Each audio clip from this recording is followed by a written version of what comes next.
Hey, how's it going, everyone? Welcome back to the EnteRChazmaN podcast. This is your place to hear about all the nerdy video game news from this previous week.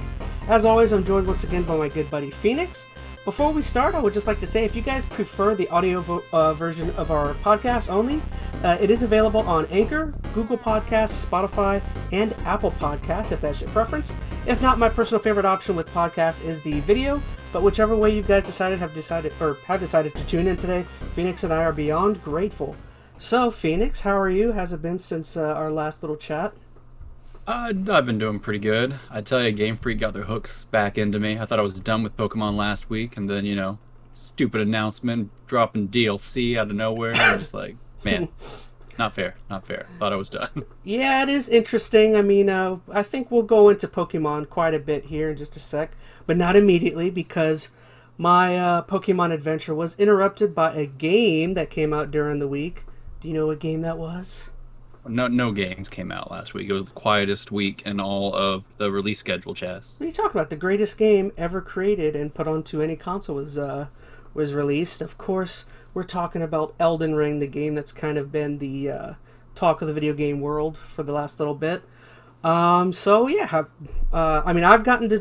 bought it on day one and played it a tiny bit. Have you gotten to try it out anything, or were you interested at all in anything about it? Going into it, I wasn't, overly, hyped about it or anything. I've never played any of the Dark Souls games. I've kind of watched them in passing, and I don't know, the kind of dark fantasy theme to me wasn't really grabbing me, but it looked, at least, at a high level, like a pretty interesting, polished game, especially with all the reviews. That would be the definitely the point that was kind of being stressed. So, I had interest in that regard, but no, I have not tried to actually get my hand on a copy or anything just yet. Yeah. Well, for me, this was actually my first experience with a Souls-like game. I don't know, I didn't really like the aesthetic. I didn't really like how difficult it sounded like some of these games were, especially when they first started, and that's kind of, rode along all the way up until now. But for me personally, I kind of was tantalized into kind of jumping into this one because, one, I really liked fantasy and fantasy, themed games or television or movies. So that was kind of one thing. And then something we will definitely talk about is a couple of the previous reviews I had listened to. They gave the impression to me that the game, we've kind of talked about it.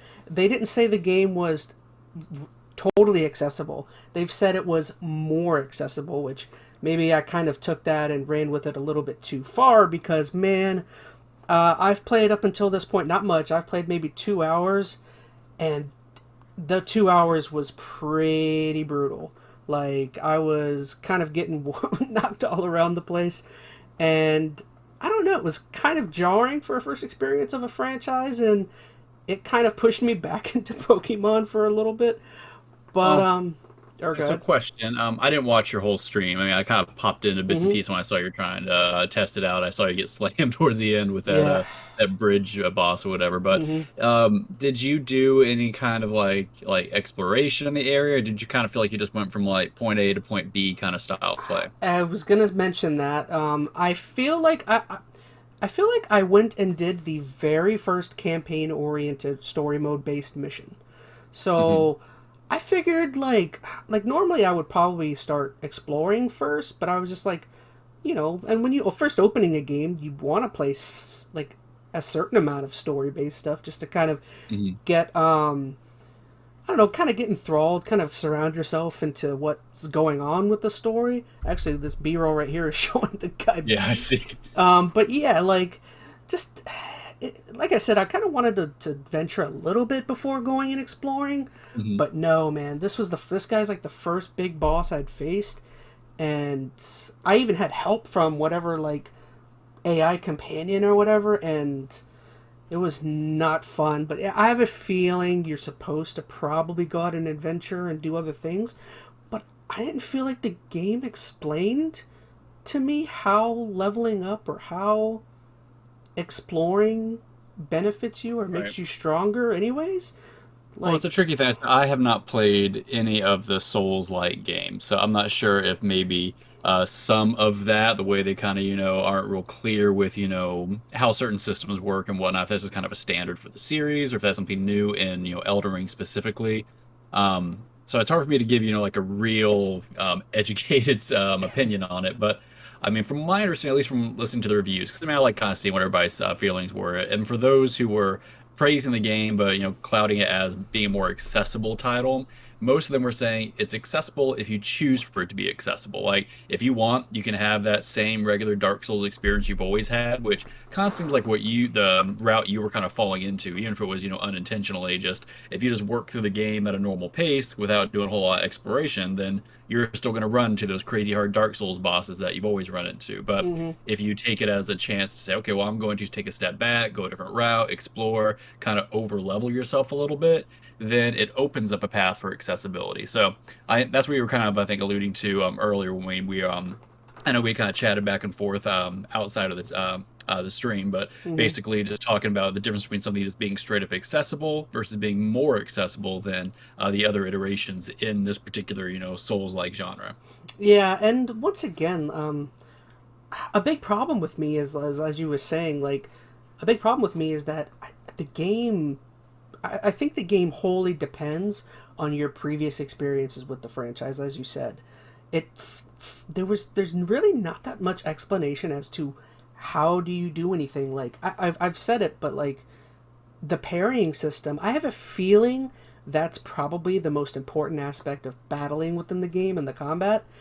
And I feel like all it did is there's a short little section in a cave where it's just like, this is parry, press this trigger, and like that was it. It doesn't explain like the timing. It doesn't explain that different enemies have different, like, or you have to parry them in different ways. It just says Mhm. this is parry, and then yeah, again back to the leveling up. Like you go into your numbers and there's just like fantasy or role playing based things that are like stamina, strength, and all that stuff. But it's like, how do you level up any of that stuff? Is it that stuff that you drop whenever you die? Is that the importance of going back and picking up that thing that Mhm. it takes your place when you die? I'm assuming that's the case. And then if that is the case, you die so frequently. I mean, that just seemed it annoyed the heck out of me knowing that I'd have to every time I died, which is a game solely based on dying pretty much. Like it kind of frustrated me at first just to know, okay, I don't know, you know what I mean? Yeah, no, I get you. I mean, I can understand certainly a frustration if you feel like, a certain game mechanic isn't explained well to you. I guess the question that's kind of raised is just in general is, the question of difficulty in a game. Like, should a game be this hard? What's making it this hard? And you probably have different feelings on it than maybe I will, but I think there's different kind of ways that, a game is difficult. Like, there are definitely like the difficulty mechanics coming from like boss encounters that are clearly designed to be challenging, Mm-hmm. and then you have difficulty that I think maybe is intentional, but maybe at the same time isn't. Like things like really kind of obtuse menus and hidden features or unexplained mechanics. Like that adds a level of difficulty, even though it's not like a direct gameplay mechanic. Just that lack of information makes everything else more difficult. Well, So oh, I was just gonna say, like you were saying, I 100% like. I don't feel like it's difficult unintentionally. I do feel like there is intent and there is ways of probably getting about that. I just like I don't I just didn't, from what I had played, I just didn't necessarily like how it went about its like difficulty. Like I had mhm. mentioned, or I had mentioned to you off chat about how like about animations block, like literally if you want to heal yourself, you like healing your like you can't just back out of healing yourself or attacking. Like once you hit a button, the animation follows through and there's no like backing out, and you get like left wide open for like so Yeah, many. I think part of that though might be, as you were saying, it's a deliberate thing, like the way those mechanics play out and like how those animations, kind of, Mm-hmm. It's roll into one 100% another. deliberate. Oh yeah, I agree with you. Right. So it's part of the style of play that you're supposed to learn and evolve from. And that's why I think, I would imagine the core following these kind of games, they enjoy that because it's a learning experience. They learn the systems, the flow of things, and they figure out the boss encounters. And there's a, feeling of achievement and success when they, master that particular combat skill and is able to take down a certain boss or, Mm-hmm. activity in the game. So I know you had mentioned that you felt like this game probably should have had other difficulty modes, and I've heard some people drop that suggestion as well. I mean, do you still feel that way, or do you feel like the game should be fine as it is? I I mean, kind of thinking about it, I feel like in a way it should, I would think that would be excusable if the game did a better job of explaining things. Once Mm-hmm. again, like there's really not that much of a tutorial. There's one basic part when the game first starts where it says jump down into this hole, and you jump down in this hole and you face like five enemies, and they're like kind of just basic, fodder enemies. They're not like bosses or nothing. Like most games, whenever you enter a tutorial level, it'll throw you up against like either multiple enemies or one big boss, like a big entry level boss. Mm-hmm. And as the enemy, attacks you, it'll say, okay, press this to do this or press this to do that. And like, I don't know, I felt like I just didn't feel like it. Maybe it, I already forget. Maybe it did do that, but for whatever reason, for me, it just none of it really stuck. I don't know. Mm-hmm. I don't know. It's as I haven't played it and I didn't watch your stream enough to I think have a good Mm-hmm. perspective on it. Because I could agree. Like, I mean, there's definitely something to be said for having a game that isn't going to hold your hand the entire time.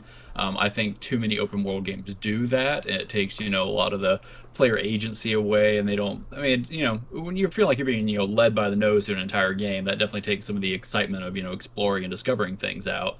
But at the same time, if they're not explaining core systems of the game that you're going to need to utilize, during combat and exploration, then that, I mean, it may still be a deliberate design choice, but I guess you could argue that that's more of a, I don't know, I don't want to say objectively poor design choice because I Mm-hmm. mean objectively is hard to qualify, but might be something that may not appeal well to a vast majority of people.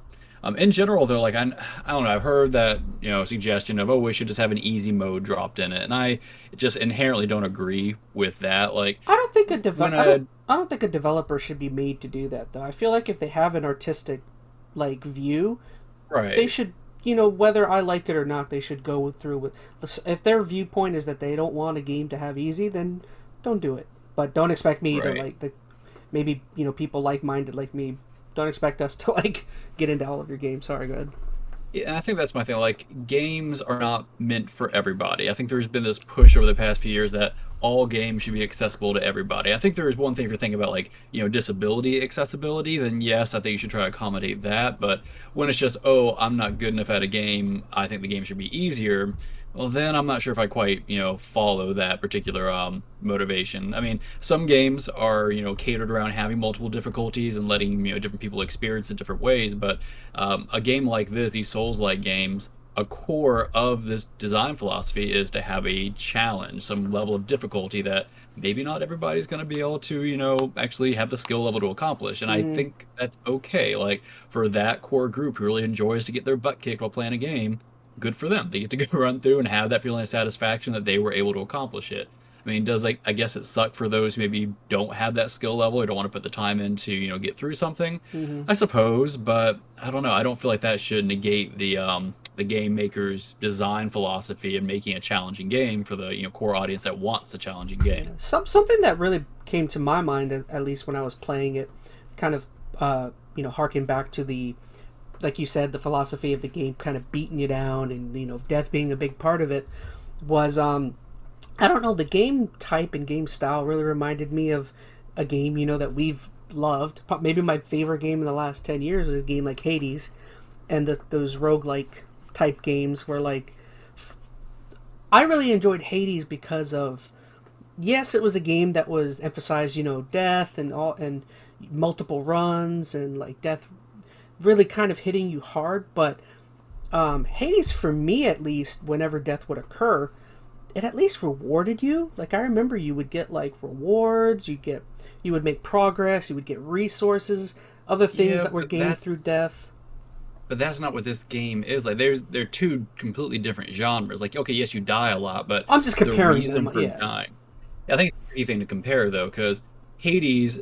Okay, so death is expected on both of these, but Mm-hmm. in Hades, death is a form of progression. That's the whole point of a roguelike kind of genre: is you die, you improve, you move on.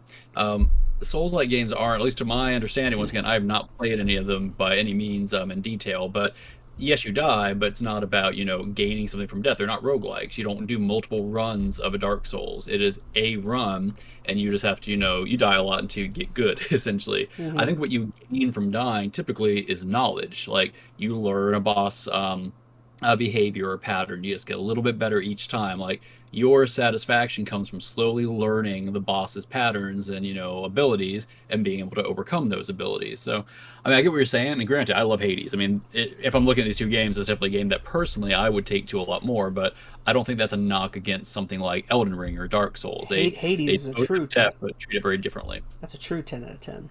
I said it. Oh, yeah, no, Hades is probably like my favorite game of the past like 3 years. So, but I would that's have to think a about it, but conversation. it might be my favorite game in the last decade. But we won't. I won't go too far on Hades. Yeah, no, it's up there.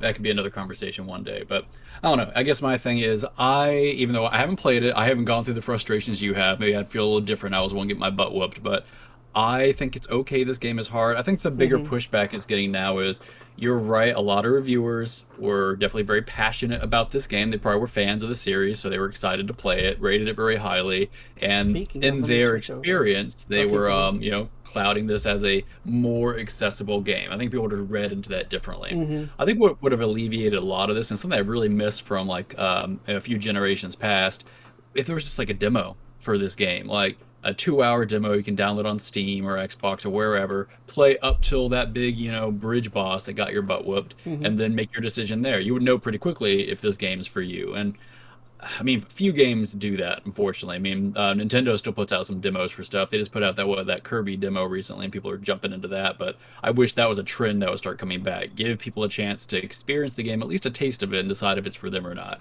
Then, if they don't like a review score, it's whatever. It's just a review. They get to experience it Mm-hmm. for themselves. Well, speaking of review scores, I mean, I guess we can go ahead and dig just a tiny bit on it. But I kind of pulled up just a few things I want to talk about with some of the scoring. I mean, at least we're on at least Metacritic. So the PC Elden Ring score. Now this one is the one that might be slightly altered because PC, from what I understand, had some major problems upon release. As far as I know, I think shoot, I forgot the name of the company. Oh, From Software. From what I understand, I think From Software has already said they will be releasing patches soon. So I figured we wouldn't go, too specific into what the problems were. But yeah, so I mean, it had problems, and as you can tell, this is probably the one that's been affected the most. With the user score, this one's been pretty bombed, I would say, with a 6.2 versus a 94 with the Metascore. Yeah, it was like a 97 or something, wasn't it? Yeah, so I mean, pretty unfortunate, right? I mean, nobody likes bombing review scores, at least with the users. Is that the primary reason that it is being bombed is because of performance issues, or is it because I know the big pushback I've seen beyond just the performance stuff Mm-hmm. is people don't agree this should have been the 10 out of 10 game that they were all, advertised as, and they're just all mad that they wasted money on a game that they're not enjoying. Is I didn't read the user scores, so I don't know if It you could actually be. looked I at mean, I them. haven't actually looked at them. I mean, we can go ahead and take a peek. Just look look at the negatives. Yeah, so So they're this talking about one, performance. Yeah. so this one's actually talking about. I don't want. We can expand that. Oh, I'm not going to read all that. So that one seems like a legitimate problem with the actual game. This one's more performance. This one seems to be fixed. So this is yeah. So that's more of PC version. Okay, so it seems like the majority of the scores that are bad here are bombing because of the performance. Yeah, it's really hard to say because I mean, I'm curious what the performance hits really stemmed from. Because I mean, I watched a few reviews when Elden Ring right before it came out for the day one patch. Like we watched was it Skill Ups and a I few others. believe, from what I understand, it's a lot of frame rate problems. At least But I even I heard guess the I'm Series curious. X has the same thing to an extent. Right. Well, I guess my point is I'm curious where they're stemming from because I mean this is Oh, the oh. PC review, and we were I know in the Skill Up video they were talking about, or he was saying his performance was excellent. Mm-hmm. So I'm curious if that was just maybe his rig was working out well for him, or if the day one patch made some issues.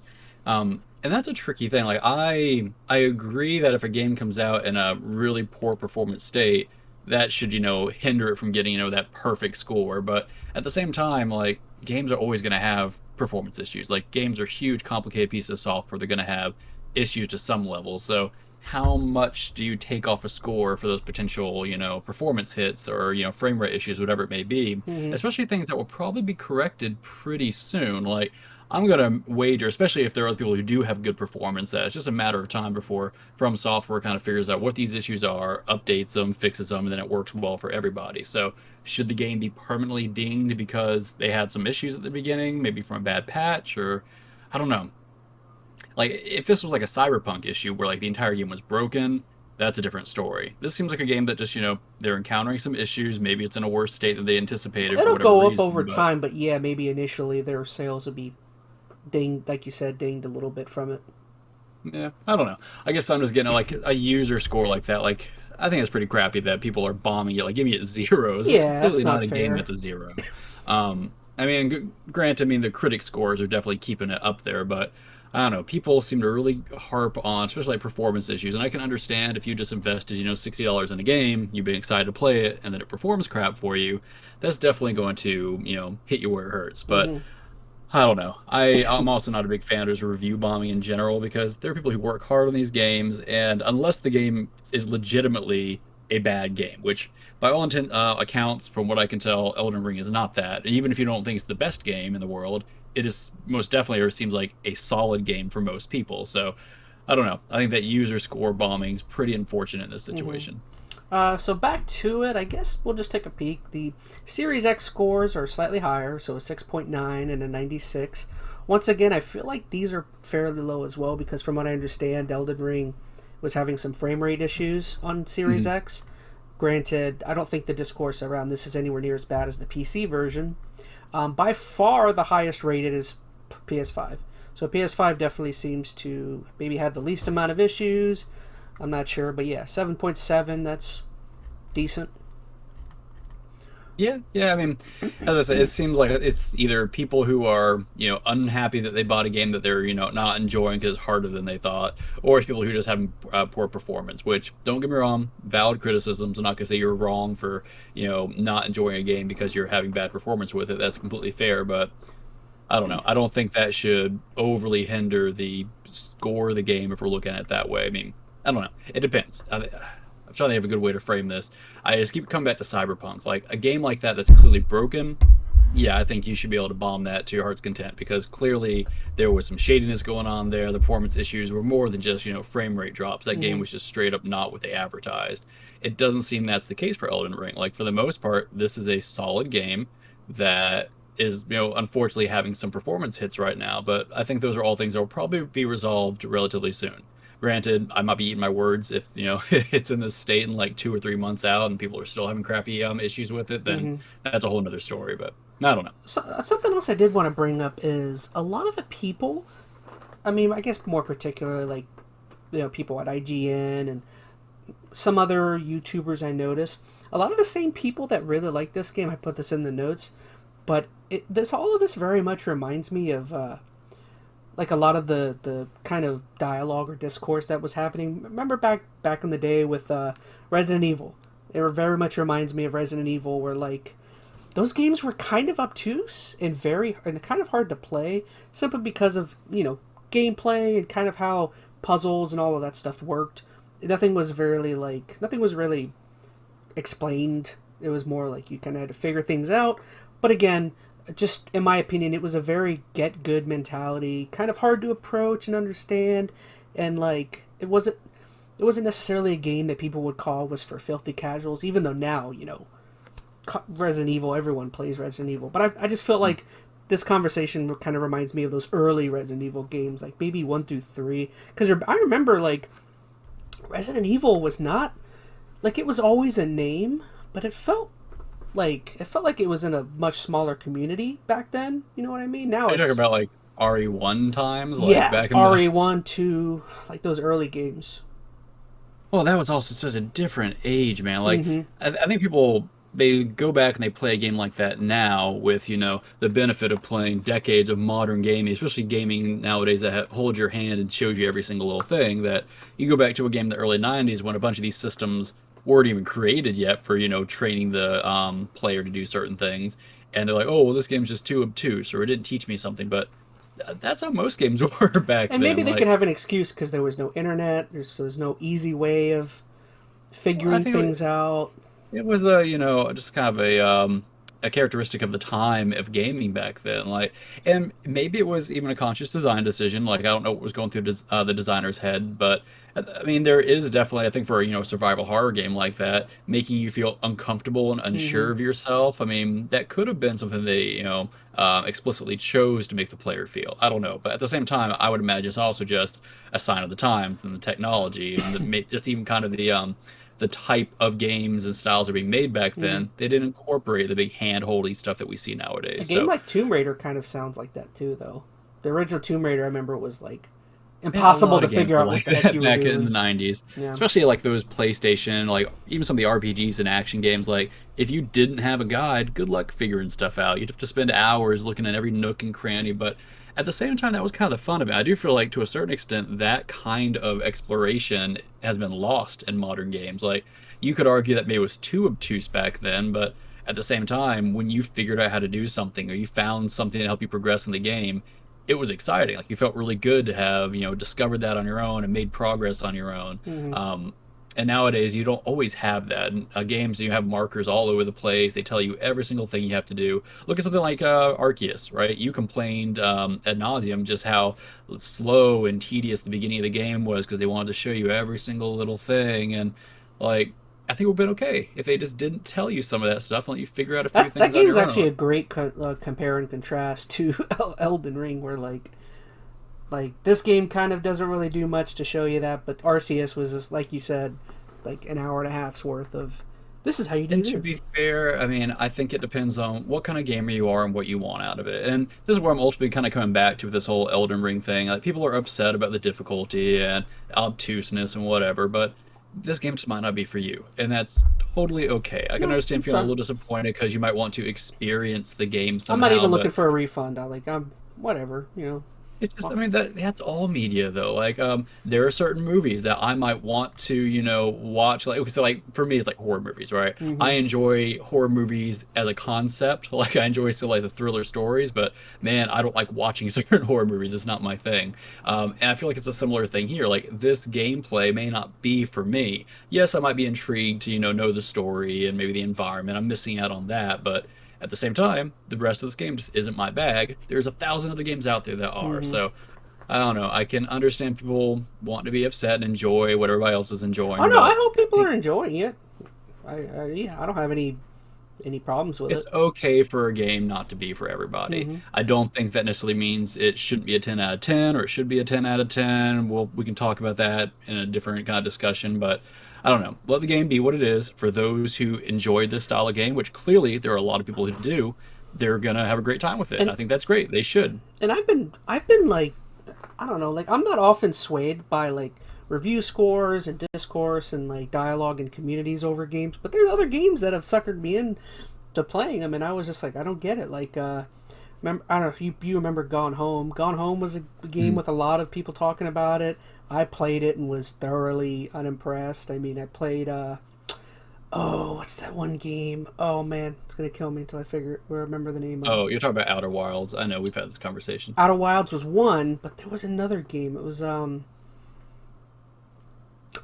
was a game. Oh man, I'm not gonna even try. But yeah, there's multiple games that are very much like that, and before. Yeah, and that is fine. I mean, that shouldn't, I think, ding the game from a quality standpoint. Like, uh, I think that's, you'll probably mention this, I know we want to talk about review scores in a little bit, but that's why I think it typically is a good thing if somebody who enjoys a certain style or genre of game is the one who actually is reviewing said game. No, there can be some biases there at the same time, but I want to know what somebody's opinion is who enjoys that game and what they think about it. If you get somebody who's just, that game is not for them, they're going to bash the game, and it has nothing to do with the quality of the game. It's just that's not for them.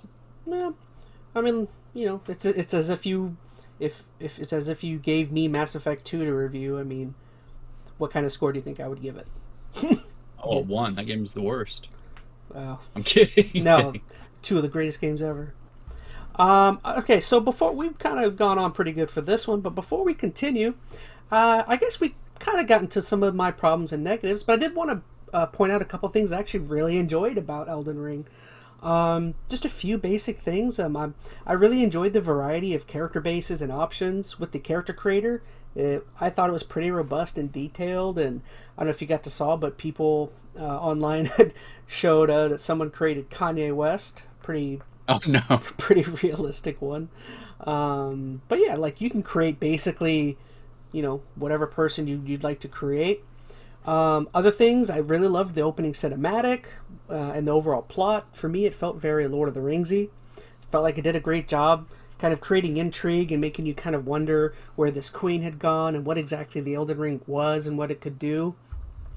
And maybe the third thing that stuck out to me majorly was just kind of the world and the music. Like the atmosphere and environments are pretty beautiful. Like those are the big things that make me want to go back and play the game again, give it one more shot. Is to maybe I'll kind of leave that boss and just kind of go adventure and lose myself, because like I felt like the graphics in the game looked beautiful and the music is really loud and thumping, and I don't know. But yeah, those are kind of just a couple things that I really liked and were impressed. Anything I kind of mentioned that may have swayed you, or did it change your thoughts at all about this game? If anything, I want to play it more now. I tell Really? you, I have this funny kind of reaction when I watch you play a game, especially if it's a game you hate. Do you want to borrow my Somehow, copy?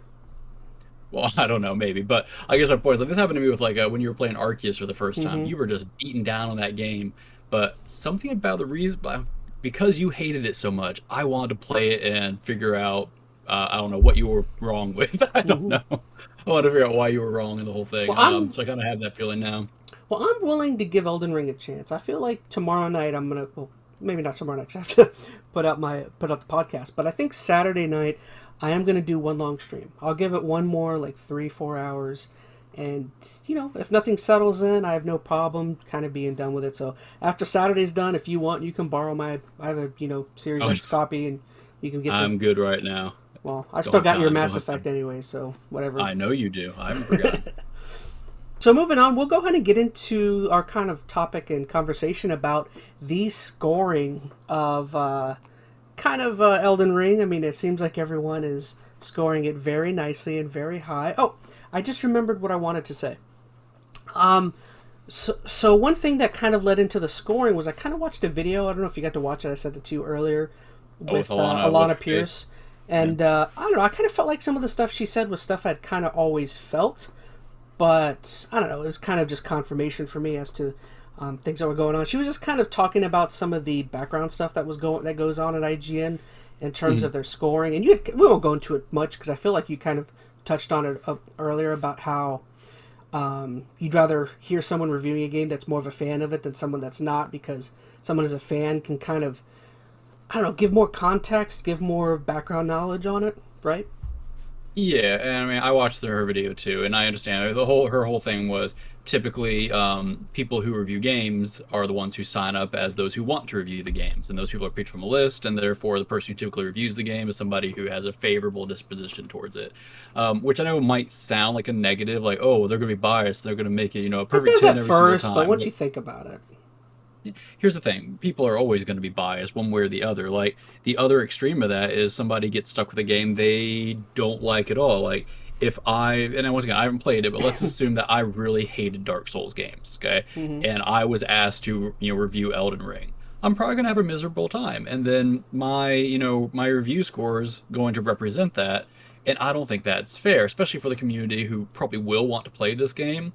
They don't care what I think as a non-fan of the game. They want to know people who are intimate with the mechanics of the game, how they really felt about it, and hmm if it's, moving forward in the right direction for that genre of game. I mean, I definitely think there can be too much fanboyism. Like, I think I mentioned this to you, a fan should be the one reviewing the game, but not a fanboy. And I've definitely seen examples of that where people are just way too hyped about a game that they, have their critical blinders up and they don't pick on things that should be critiqued.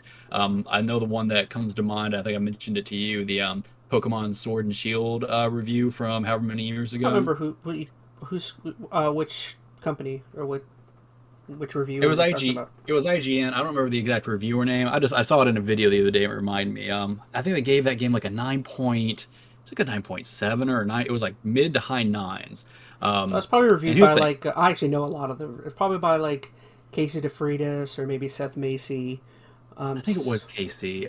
Casey I could be DeFreitas. She wrong. was the former host of Nintendo Voice Chat, their Nintendo podcast. That sounds right to me. But regardless of who did it, they clearly overlooked some stuff in that game. There's one thing to be hyped about a game, and you don't have a lot of time to dig into all the features. I get the constraints that come around reviewing a game. Um, but I mean, I'm a Pokemon fan. I know you're a Pokemon fan, Mm-hmm. and we both played Sword and Shield. Would you rate that in the upper nines, like high-end Pokemon games? Now, for me, it was like, I mean, I hate putting numbers. I'm not good at putting numbers. I would Right. somewhere And I'm between a not asking you to do six that. or a seven. It was a Right. an average Pokemon experience. I felt like. Well, I guess my point is like she definitely leaned more on that fanboy, whether it was hype or whatnot, or maybe she truly just didn't see issues with it. But that is, I think, the extreme people worry about, right? You get somebody who they enjoy that kind of game, so they're just going to give it a really high score, which does happen. I think ultimately, though, I mean, I would want somebody who understands the game mechanics, enjoys the game, but at the same time, every review you look at is just one person's opinion. Even if typically you agree with them on games, that they played in the past, that doesn't mean you're going to agree with them on this. So Mm-hmm. I think the best thing you can do is just, watch a bunch of different reviews from a bunch of different places. And, preferably if you can find people who you tend to agree with, that might give you a good idea on what to kind of lean And toward. Like I ultimately, know for you and me, we both watch a lot of skill up stuff, and I mm, seem like even if here's what I like about his reviews. I know we mentioned his name a lot, and that may not be something that people live to hear about. But if you haven't checked out Skill Up, please do. He's got great content. mm, And I think what I like about it is I don't agree with all of his stances. There are games that he's liked and I've hated, and there's vice versa. But the way he explains the game, it comes across as unbiased and objective as I think you can in a review. He definitely shows what he, likes from a subjective standpoint, but even if he loves the game, he outlines really clearly what might not be so hot about mm-hmm. it. And I really respect and appreciate that type of perspective when giving a review. It feels pretty well balanced, but you definitely get a feel for his general take on it at the same time. So that's what you got to do. Basing it on a score is not the best way to go about it, but I understand people want to kind of just compartmentalize it, get an easy number so they can decide if they're going to buy something or not. And that has led us to our IGN 10 out of 10 list, which has some interesting entries on there. I just wanted to add on to what you were just saying, though, or just onto the previous little chat we were just having. Is Mhm. if you're worried about review scores, or if you're worried about like, whether you should, I don't know, really take to heart what the person is saying. Something I try very much to do is really try to get to know the reviewer. I mean, if you're worried about extreme biasism, if you're worried about them either being a fan or a fanboy or just a casual reviewer, look into who the reviewer is. Like I said, from almost any IGN review, once I see the review up, I immediately go to, okay, who's reviewing this? Oh, it's Seth Macy. He's a Nintendo guy. Oh, it's Ryan McCaffrey. Oh, he's an Xbox diehard guy. Oh, it's Jonathan Dornbush. That's a PlayStation guy. You know what I mean? It's like Yeah. kind of know your reviewers. The same thing with Kotaku and YouTube. Just I don't know. That'll give you a good understanding of where that person's coming from, I guess. Right. Yeah, no, I agree. But yeah, like you were saying, so that moves us over here. So before we get into any of these games, and you mentioned this, I'm not, real big on if a game is a 10 out of 10 or 2 out of 10. I Mm-hmm. mean, I look at, does the game look like it has something fun that Oh, appeals to let me me? switch But, over. Go ahead.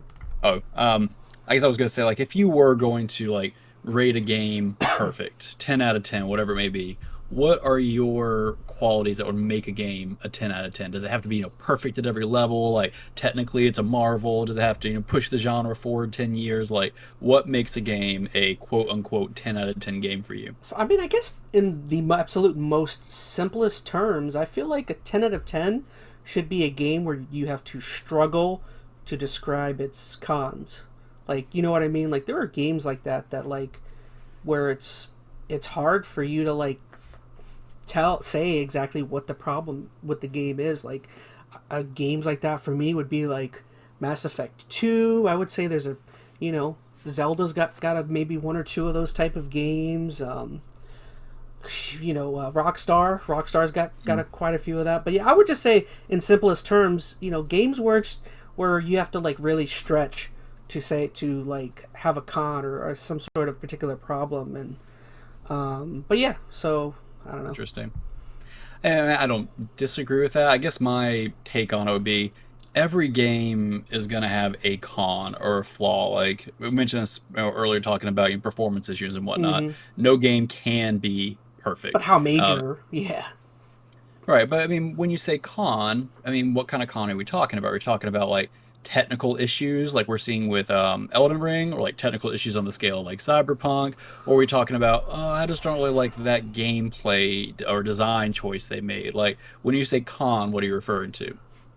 I mean, it's also subjective as to like what Mhm. you, the gamer, like most. Like, I mean, are there gameplay elements that you feel like hinder the experience? Like you were saying, Mhm. are there graphical problems? Is there a lack of story? Is it like a very kind of basic, kind of environment? Like, I don't know. I feel like there's a whole bunch of things. It all depends on what you, the gamer, are looking for. Because there's games that most certainly don't look very good, but are fantastic to play. I mean, I could name off a bunch from like the Game Boy Advance era. That games that aren't exactly lookers, but like, I don't know, one that jumps off the top of my head, Legacy of Goku 2. Not a great Mhm. not a great looking game, but I would argue it's one of the best Dragon Ball Z games ever made. Right. Yeah, and I mean, I kind of agree with you. I guess here's basically my take on it, and we don't waste too much time because I know we want to get into this list, but I think a game can have flaws and still be, to me, a quote unquote 10 out of 10 game. Like, Mm-hmm. to me, it very much has to be one of those things where it's like, what is it? The sum, how does that phrase go? Greater than the sum of its parts. What's that? Oh man, I can't recall So say it the again. phrasing. Huh? I didn't hear how you Um, started it. it's that phrasing, when the total is greater than the sum of its parts, whatever it may be. Is that it? I don't know. What I'm getting at is, Yeah, I don't know. it's basically just an adage. It's basically saying that, you know, you have all these individual components that may not be all that amazing on their own. They might have some issues, but when you put it together, the result, culminates in this thing that is so much greater than the sum of its parts. That's it, Mm-hmm. greater than the sum of its parts. Man, I can't believe I Oh, couldn't get that. Because every one of these games on this list, I mean, it helps because we have hindsight now. The hype's not there, so we you can can go take a down game more kind of critically. individually once we start. Yeah. But I guess my point is, you could, every one of these games, say there's a clear flaw, there's a clear issue, but Mm-hmm. that doesn't mean that some of these games aren't, especially for their time, a 10 out of 10. I do think you have to take into account when this game came out. Like, comparing Breath of the Wild to Ocarina of Time is not a fair comparison, right? So you have Mm-hmm. to understand when it came out, the gaming industry at the time, and so on. But yeah, let's go and hop in. Actually, one thing I did want to bring up is another thing Alana Pierce had said in her video was I felt like would be an interesting question to kind of bring to you, but what exactly details a masterpiece? Because she was saying she had problems with Elden Ring, but she was like, I still think it's a masterpiece. But she was Mhm. saying she would score it an 8 or a 9. So it's like, well, masterpiece is kind of a strong word. Should that only, in your opinion, should that only be used for 10 out of 10s, or can you see a game having larger flaws than others but still being called that? Yeah, I mean, you can have a masterpiece without it being perfect, if that makes sense. Like, Elden Ring is the culmination of all these FromSoft games and Dark Souls games. It is the epitome of their game design But is every 10 out philosophy. of 10 a masterpiece? Not necessarily. Especially, that's the thing. Like, and man, numbers are really It's all, bad yeah, it's metric all. to do games on. Like, I like the more subjective kind of approaches. Like, a game should be played, a game should not be played, or a game like is a masterpiece, or casual. Like, I think those kind of more subjective terms are better for rating games with, rather than 9 out of 10 stuff like that. But yeah, you can have a masterpiece of a game. Like, I'll tell you, like Breath of the Wild, and we're going to see in a minute, I think is a masterpiece. It is a beautiful game. The vision was clearly sought out in that game I for agree. what the game I designers agree. wanted to do. But I don't think it's a 10 out of 10. Like, I don't think it's my perfect Zelda experience. I think for what they were trying to accomplish, it was exactly what they wanted to produce. Mm-hmm. And I think for that, it was a masterpiece in that regard. But it's not the perfect Zelda game to me. Now, let's go down the list. We can probably break these Oh, down. by the way, feel But free to go check out Alana Pierce's channel. I mean, she's former IGN reviewer, so she's got good credentials. She now works for who's she works for the I think she works for the God of War developer now. Oh, does she? Yeah, she's a Well, she's writer. better credentialed than we are, so Yeah, ignore our opinions. We have no idea what we're yeah. talking about. She. Why are you guys even here? Oh So, no, not so. You could be doing that if you wanted to. Don't sell yourself no, short. But yeah, too kind, so too kind. so I guess first one we're gonna go. Do we need to talk about Elden Ring? If we just talked about it No, I for. think we've hit that dead horse already. So, So I guess Onward is a game I haven't played yet, but I really want to play. Forza Horizon 5. So yeah, I mean, I haven't played it. You're the only one here that's played it between the two of us. So, how do you feel about it?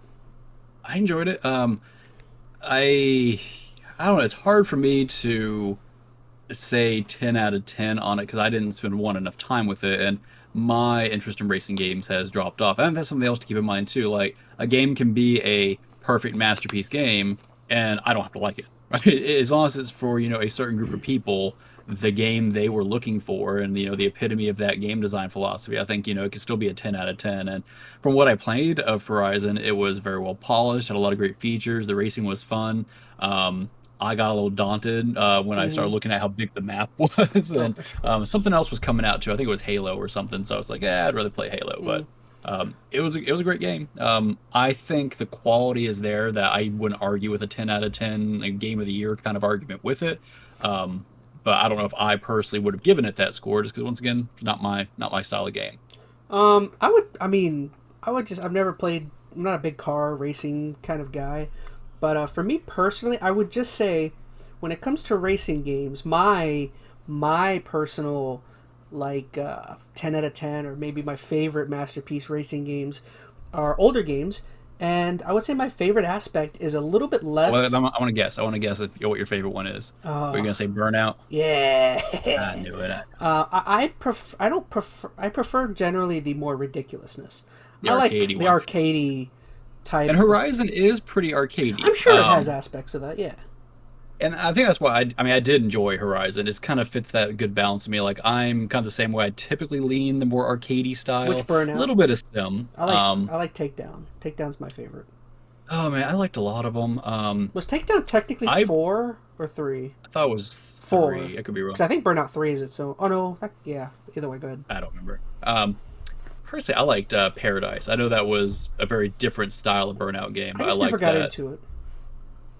My favorite racing game is probably still Need for Speed Underground 2. But Ooh, I really love the Need. I was gonna mention that if you didn't mention it, but yeah, I love some of those old school Need for Speeds. yeah. But regardless, I mean, I think the score they gave, Horizon, it was very fair from what I played of it. From all the fans I hear in that community, they're exceedingly happy with it. So Mm-hmm. I think, and that's kind of the result you look for when a game meets the needs of that gaming community, where they are just in love with it. They're not, pulling out their pitchforks, going Mm-hmm. after certain features and whatnot. I think that means that game has reached that, at least for that genre, that 10 out of 10 they're shooting There's for. two. The next game, Well, I was just I'm gonna not so say sure with about. with racing games, there's two things I care about: crash mode, of course, from Burnout, the best mode ever introduced in racing games, Hmm. and what was the police chase in Need for Speed? Those were Oh, so hot fun. pursuit kind of Hot mechanics, yeah. Pursuit. Those are probably my favorites. I think those were the PS1 games. But oh, those games were so fun. I used to play with my brother, and one of us would play a Lambo or Ferrari, and the other one would play a police Mhm. officer, and so much fun. Right. That was the we ChazmaN back in the days when we only way to play those games is go to Blockbuster. You rent it for a weekend. So you were saying, yeah. Yeah, so definitely. I know you haven't played it. You don't have PS5 yet. Hmm. I was kidding. I'll get one Um, eventually. Yeah, no. Maybe. I don't Um, know. like this is one on this list that I don't know how got on this list. And here's the thing: I actually really liked Deathloop. I really Who like. reviewed it? It was weird because, like, when the game first came out, I don't know, had no idea what the game was. It was a very weird game to understand. I think going into I don't know this the release reviewer. date. Yeah, I don't know, but how do I want to even phrase this? It was a really cool premise. The general gameplay was really fun, but there were just a lot of points that were just straight up lacking. And I think you could argue almost from an objective standpoint, there were just things that it wasn't the perfect, culmination of this gameplay style, or I think even like the developer's vision. I think they could have done other things with this. I think probably would have been I preferred. would Like the ending definitely felt a little mention flat. mentioned the skill up comparison he had with the Arcane's other game. What was it? Oh, the Dishonored stuff. The Prey DLC. I think he's Oh yeah, the Moon Crash. Yeah. yeah. I was just And I saying. didn't play that. I mean, I played some of the first Prey, and I think I know I've watched a whole playthrough of it, and that game looked, phenomenal. Um, and it's just weird. Like this game, it was not bad. It definitely has a lot of those, familiar characteristics to the other Arcane games, but Mhm. it's not the best iteration of them. Had a lot of style, and I mean, the voice acting was great, and just the general theming of it was really cool. But there was some really confusing systems in there. It was a little overly hand-holdy. Like I don't know. I This is one of those games that few people I think understand how it got a 10. Like I'd really like to know what was going on in this guy's head when he's like, yeah, this is the perfect game because it's a good game. It is not a perfect game. I Not a don't have anything to masterpiece. input. I have. I know you haven't played it. I'm kind of speaking on my Oh, own go side over ahead. here, but yeah, I mean, I'll leave it at that. I don't want to keep us going too long. I know there's a lot of games on this list, but I'll be most of the honest. games on Or, this list, I'm sorry, I was gonna say most of the games on this list, I could typically understand the argument for how it somehow got to that 10 out of 10, but mhm. not this one. I don't know, and I liked this game. It just, I don't know, wasn't there for me. I was just gonna throw in my personal experience. For some reason, for me, it's hard to get into the Arcane games. I don't know. I played Dishonored 1 through and through. I was just like, eh. I played Dishonored 2, tried playing it, didn't get very Hmm. far. I tried playing Prey, and I thought I would really like it, and I don't know, it was another one I just never finished. They're typically a little slow. Like I had that issue with was it the Dishonored games? I feel like this it took a little bit to get going. This game I think gets you going a lot faster, which is hmm nice.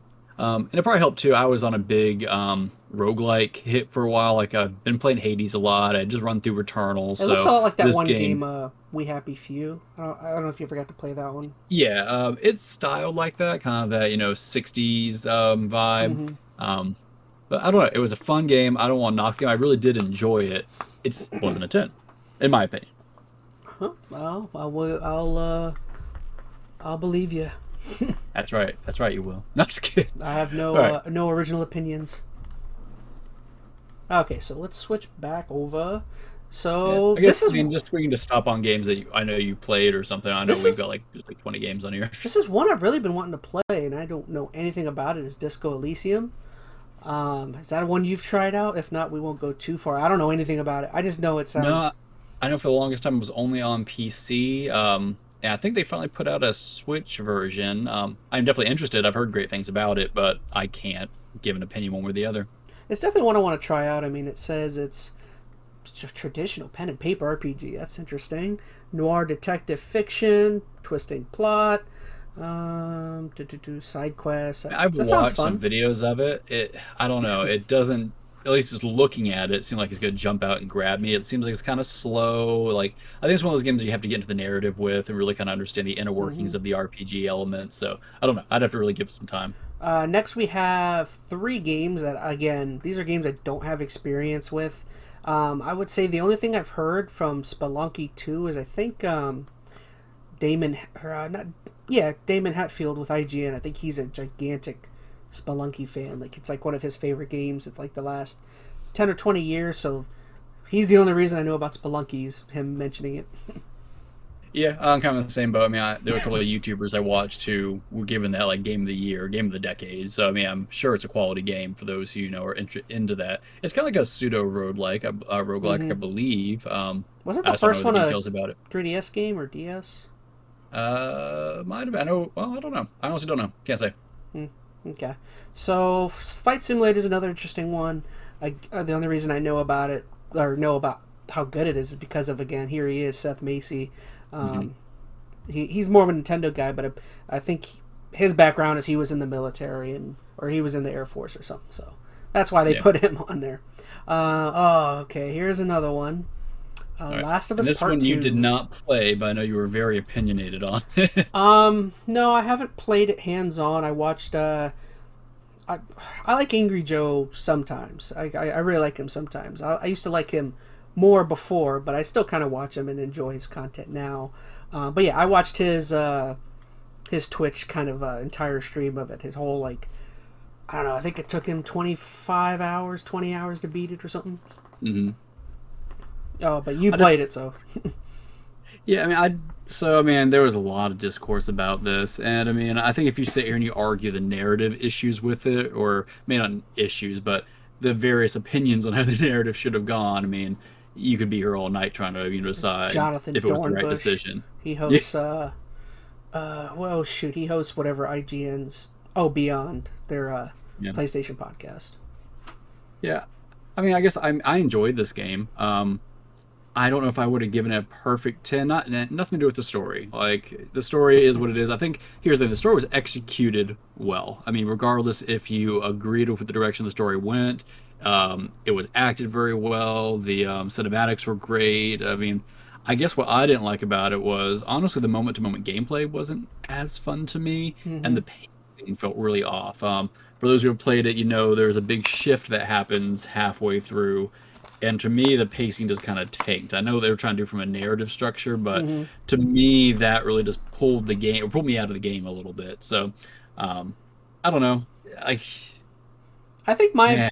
my one problem is, and again, I'm coming from somebody who has never played either game. I haven't played one. I haven't played two. Granted, that's all bad on me. I've been meaning to play the first one at some point. Mhm. I will do it on stream, maybe in the next month or two. So, but I think my big problem with it is the. I don't want to give spoilers.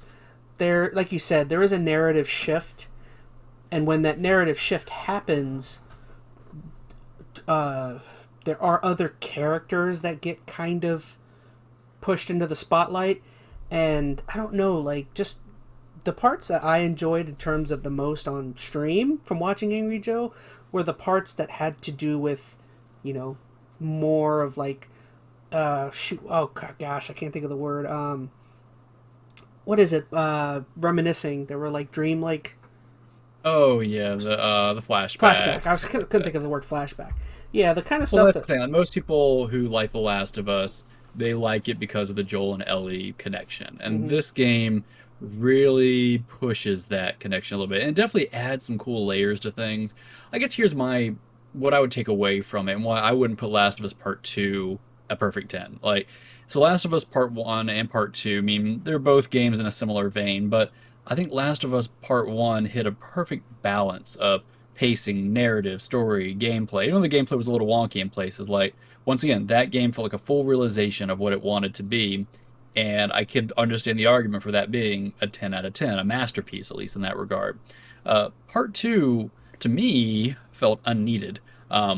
I felt, if anything, it kind of lessened Part 1 a little bit. Not that I think Part 2 was bad, and I mean, I think there are definitely some cool things that happened in it, but I don't think it elevated the franchise any further or made the game any better in many cases. Like Last of Us Part 1, I feel like accomplished everything it really needed to accomplish. So I don't know. I guess that's why to me, just in general, Last of Us Part 2 would be lesser than Part 1. So I don't see how I would want to place that on the same pedestal I have it, putting it at 10 out of 10. But I I think don't know. my I'm probably one, getting semantics. yeah, my one major problem with the game is like, I just felt like it was a downer. Like there was just nothing happy. There was nothing like. Which I'm okay with that. I mean, games can have, a goal of giving you a certain emotion. Like, this game wasn't supposed to be happy. And honestly, the first game wasn't supposed to be happy either, and it really wasn't. Um, so I don't think that is an inherent issue with it. I feel like though any.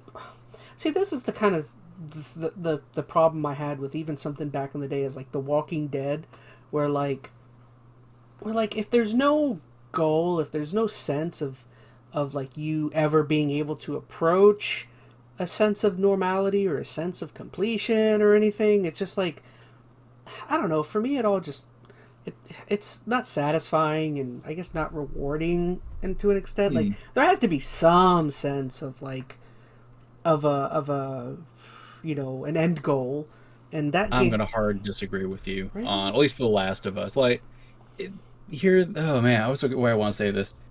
The Last of Us is not that kind of game. Like, even if I ignore Last of Us Part 2, like, Mm-hmm. whatever, put that off to the side. Last of Us Part 1 did not end really in a happy place. I mean, there was a lot of, unknown and ambiguous stuff happening at the end. It was very kind of unsettling and All right, uneasy. when you're But done, I you think got to it. defend The Walking Dead. So you Oh better no, I prepare. won't. Well, Walking Dead's I'm kidding. it's You don't have different. to. Don't get into Walking Dead. Yeah. Oh, I won't. Trust me. But like, and that's what I liked about Last of Us initially being one game. Like, it reached a culmination, an ending, and yes, the ending was kind of open-ended and a little sad, but that was the beauty of it. You could really think about it and really kind of digest what happened, draw your own conclusions. Well, Like, plus that was only that's the where the first game. satisfaction of that happened. Hmm? Plus that was the first game. It's like, you know, And I feel like it should have stayed there. I think that's my point. Is yeah. like any satisfaction you did get from that. I can understand if maybe that's just not your style. You like things to wrap up a little neater. I personally liked the way Last of Us One left it kind of open. Last of Us Part Two tried to put a bow on certain It things. opened up old wounds that were healed. Yeah. I don't think is that opened up old wounds. It's just the first one I think was so beautiful just because, and I don't know if it's worth even spoiling at this point, but the I'm still way gonna it play it. ended. Okay, that. Oh, have you watched the end of Last of Us Part One? We've talked about this. I know how it ends, but no, I haven't like watched it. I know just what happens. And you really need to play it. Like those are games I think being involved playing it does make a difference as opposed to just Mm-hmm. watching a let's play of it. But I don't know. It ended open ended, which was kind of the beauty of it. You could Mm-hmm. really kind of think about the ending and how it played out on your own. But when you take a game like that and then you solidify a canon, follow up to that, with like Last of Us Part Two, it took that feeling away a little bit. Not that what they did was necessarily bad or good. I mean, it was a direction, and you could agree with the direction or not, but I don't know. It lacked that subtlety that one had. And granted, this was supposed to be a more brutal game. That was the point of it, and I think that was fine. But I don't know, I want to be on this one all night. We're definitely spending a lot of time. But Yeah. my general take: two, not nearly as good as one. One, I think, deserved the masterpiece title. Two did not. All right. So yeah, let's start speeding this up a little bit. So Overwatch, yay or nay? Um. Oh man, I'm gonna get flack for this. Man, I played Overwatch a lot, but I like TF2 a lot better Yeah. for the class-based kind of multiplayer stuff. I'll be honest. It's been a Um, while though since I've gotten into that type of game. I would say I'm sure at the TF2's. Yeah. time, and here's the thing: you got to try to remember the snapshot of time that that game popped out. Wait, that says that Overwatch was reviewed in 2020. Is that right? Reviewed May 19th, 2020. Because that game was older than 2020. That might have been a re-release Re-released to like or the Switch or something. Maybe that's it. update. It just says 2020 update. update. Okay. Oh, note to mark the 4th anniversary and release of its final hero. Okay, I was about to say. Yeah. I don't know. I enjoyed Overwatch. I don't know. Maybe I'm not in tune enough with that style of game to say if it was a 10 out of 10 or not. It wasn't. I don't know. I'm not as big on the super competitive style Same. class-based games like that. TF2 I liked because it was a little wonkier and I don't know, it had more character to me. Anyways, let's see. I played Persona. I know you didn't. Um, I don't know anything Man, about the Persona games. I know they're pretty that game. classical JRPGs. Yeah, I could understand the argument for that being a 10 out of 10 or a masterpiece. It definitely had some downsides, but man, it was just such a big game. And Royal really did add a lot to it. So Mm. I agree with that one. I know we're trying to speed run this, so I'll just give it a Mm. yay. Yay. Half-Life Alex? I I haven't haven't played played it. that Well, I one. haven't played all of it. I started like the first hour of it. You Um, have it, right? For Oculus? yeah.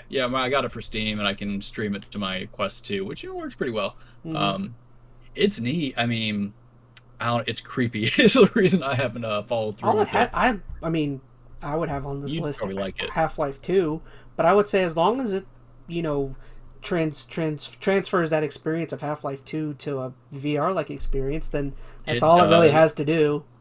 And I won't go into spoilers, but it does move forward the full Half-Life story. Hmm. So I'll definitely if play you're it into as soon. that. Maybe I'll get an Oculus at some point later on or something.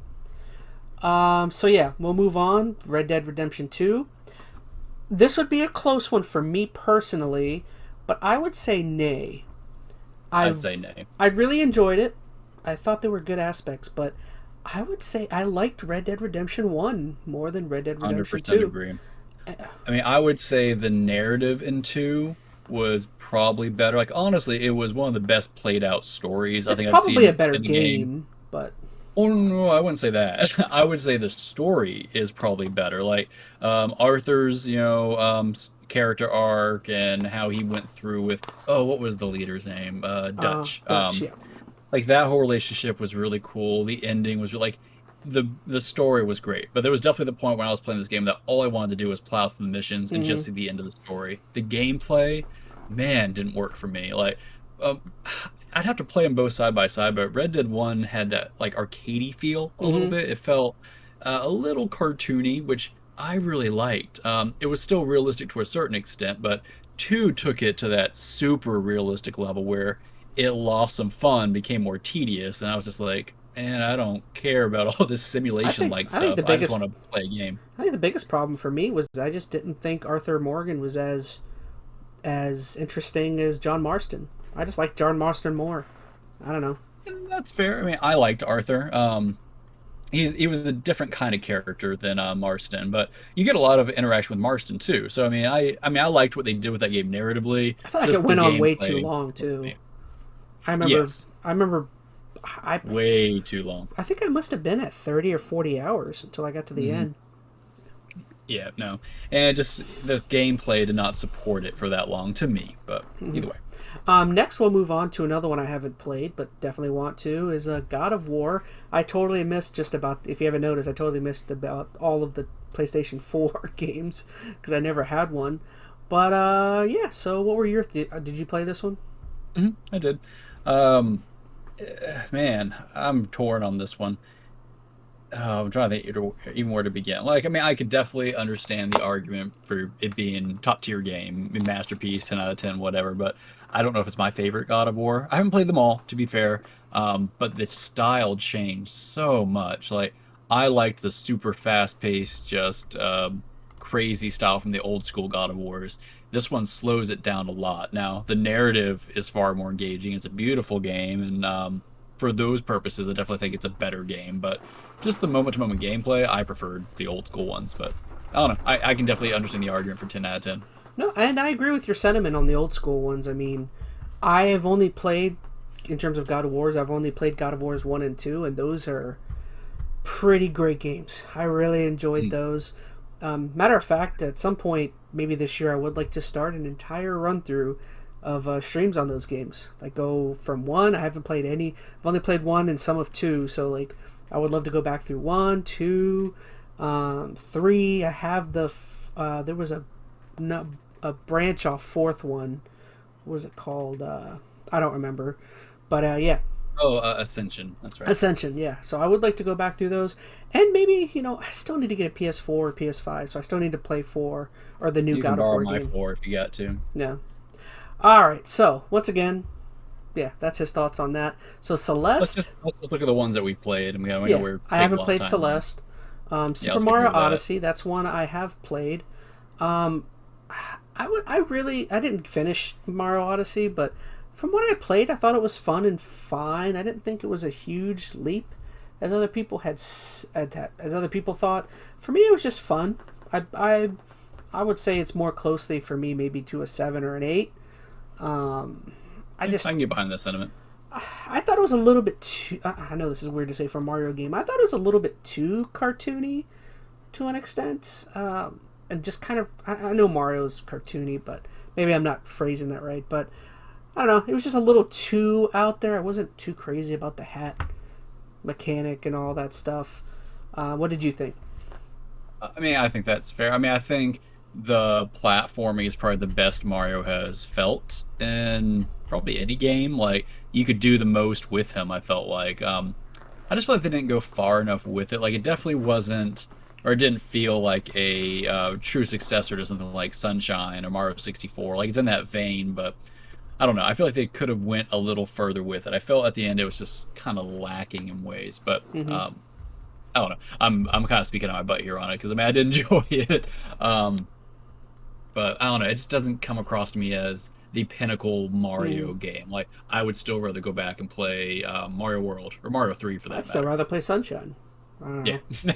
All right, so let's move on to one I know you definitely want to talk about for a minute. uh, Undertale.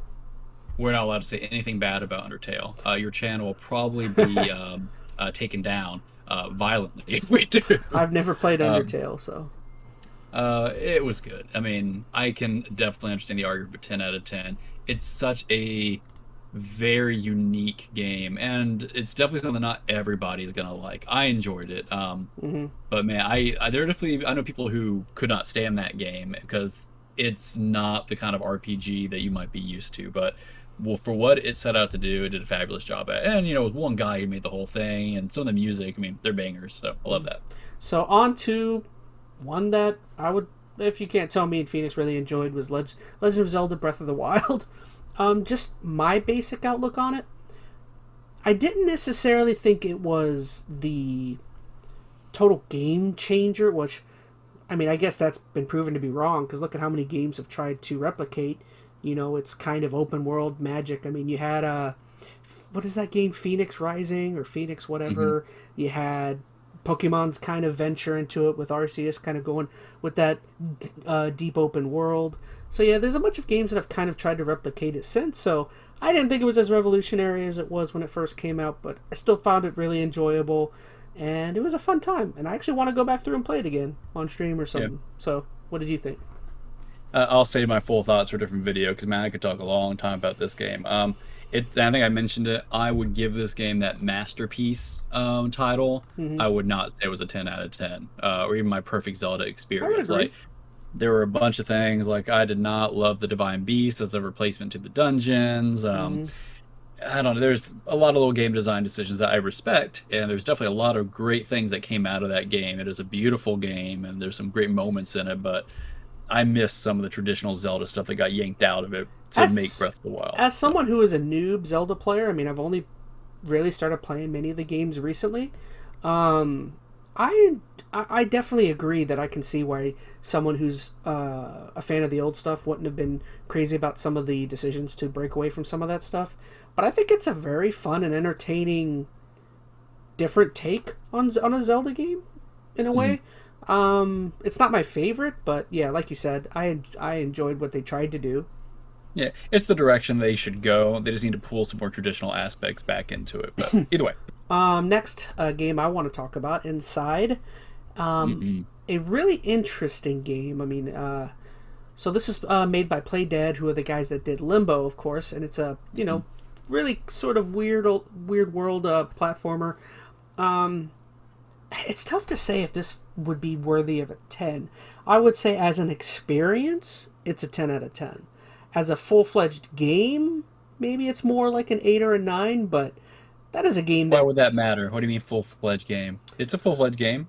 I mean, I just mean what like would it not I be? mean the experience through and through. Like it's not absolutely totally captivating throughout. I remember there were some levels and certain parts that I thought were kind of so, but as for like the beginning and especially when you start getting towards the latter end of the game, that game gets super weird and crazy and super enjoyable. I just mean there are a few sections that are a little slower and a little less interesting than Mhm. others, which you could say that for most games. But yeah, as for like an experience as a whole, that is a game that deserves you having being said I played that. You know. Yeah, no, I agree, and I think kind of goes back to what I was saying. Like the game set out to do everything it wanted to do. Like it was the clearly the designer's vision, Mm-hmm. and there's nothing about that game I think that could have been changed to better represent that vision. And I think at a certain point, that's what I'm not saying that should make it a 10 out of 10, but that masterpiece, like it's everything they set out for it to be, and it achieved all those little, bullet points. Like, it was beautiful. Oh yeah. The narrative was, I mean, I don't know if I'd say good. It was weird. Definitely made you think Yes. about some things. Most of the puzzle mechanics were pretty solid in it. For me personally, I liked Limbo better. Just throwing it out there, but I liked um, Inside more, but that was me. and that's fair. But both of them, I mean, shot for the same type of experience and feel, and they Mm-hmm. both reached it. Both of those, I think, are 10 out of 10 games. Like for the experience alone, they may not be your like someone listening, they might be like, "Oh, that game's the worst game in the world." That for them, that may not have been their particular style of game to enjoy. But I think in general, they did a good job. For me, the same is the classic case of a game that is may not possibly be worth the 10, but it is absolutely no lower than an 8. Like it is a game that is definitely worthy and needs to be experienced at least once. You don't need to go back and play through it. It doesn't need multiple playthroughs. I would find that actually maybe kind of boring of an experience playing it again. But like, Honestly, I think. Oh, I'm sorry. Go ahead. I won't cut you no, off. it's just a game that it deserves for you to. It's begging for you to go into and kind of figure out what the heck is going on.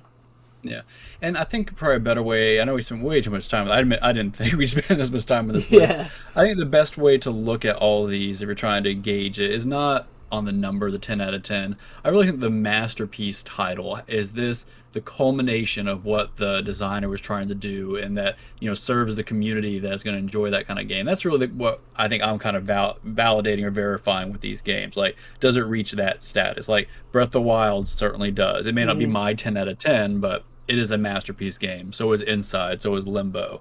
I think what's almost as important as if the game is a 10 out of 10 is the fact that is it worthy of that title? Is it worthy of being considered a masterpiece? You know what I mean? Like, is the game good enough to where it's ridiculous of you saying it's not? I guess. Well, no, maybe that's a bad, because I do think someone should be able to say they don't think Breath of the Wild is a great game.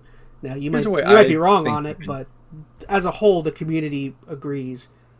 Yeah, here's how I look at it. Like, a lot of these games, like you give it a 10 out of 10 one day, but then you look back on it in 3 years and it's like, okay, it's a 7 now, or it's an 8, or it's a 5. Like, your opinion changes. But I think for the games that truly reach that certain tier standard, they're still masterpieces. Like I said, Breath of the Wild, I think will always be a masterpiece, especially considering the time. It's not going to always be a 10 out of 10 comparative game, but it's a masterpiece. 3 Zelda games on here. Ocarina, yeah, I think there's some Skyward. old ones on here. Yeah.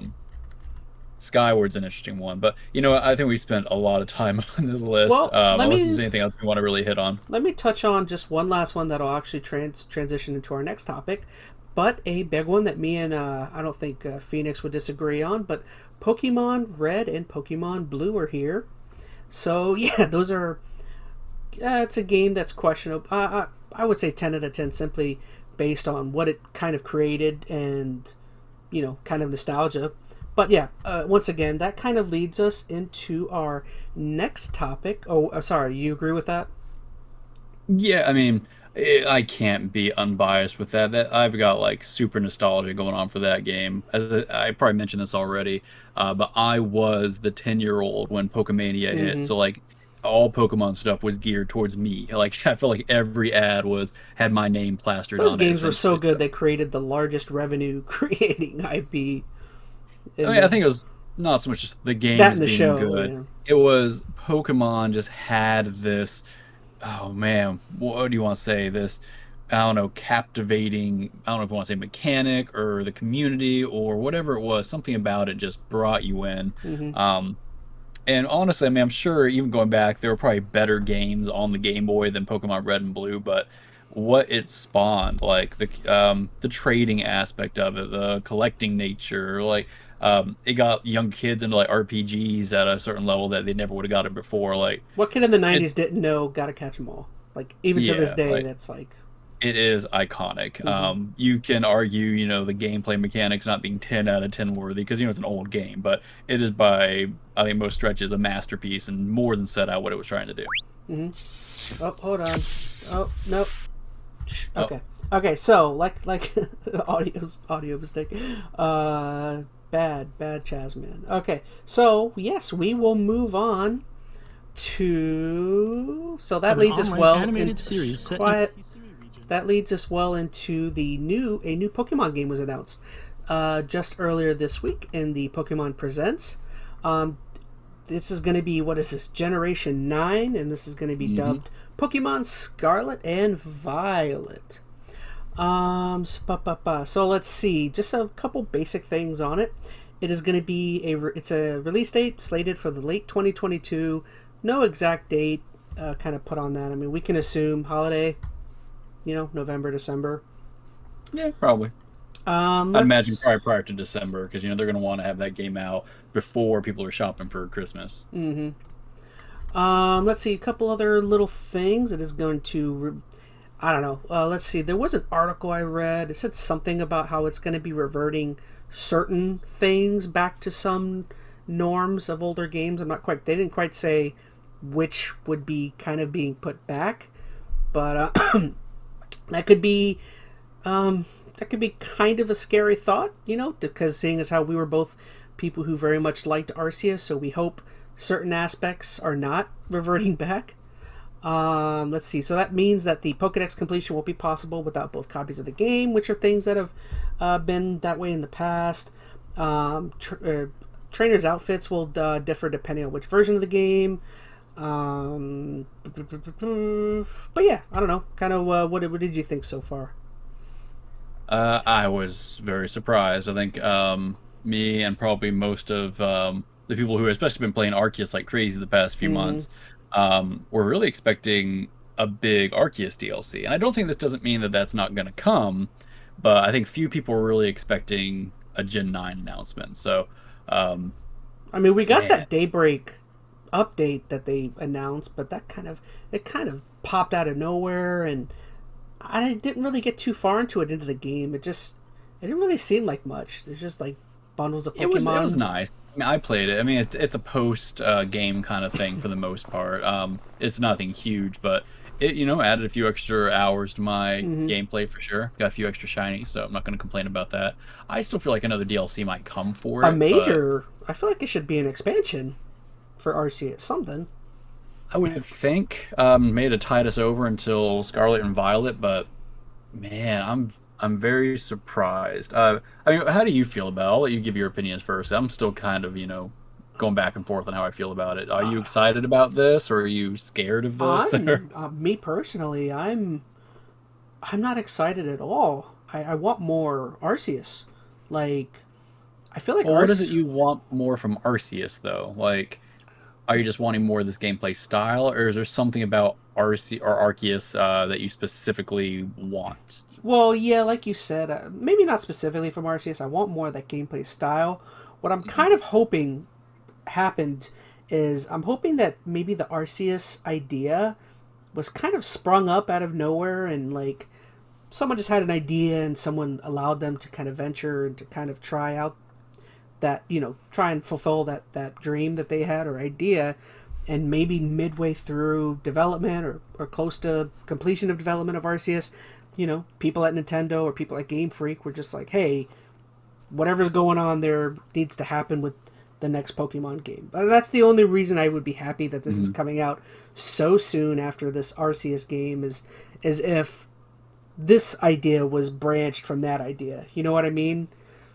Yeah, I tell you, I'm kind of the same. I'm very confused now what the point of Arceus was. Like, I think most people are assuming, okay, this is an experiment Pokemon game, right? Game Freak's probably trying out some new things. They can figure out what's going to work in the new game. I don't think that's really the case anymore, because they wouldn't be releasing a full-fledged mainline game kind of built, it looks like, off the Arceus style so soon. Like, because there's no way they are going to be able to take, valid feedback from Arceus and apply it to this new game. There's just not enough time for that.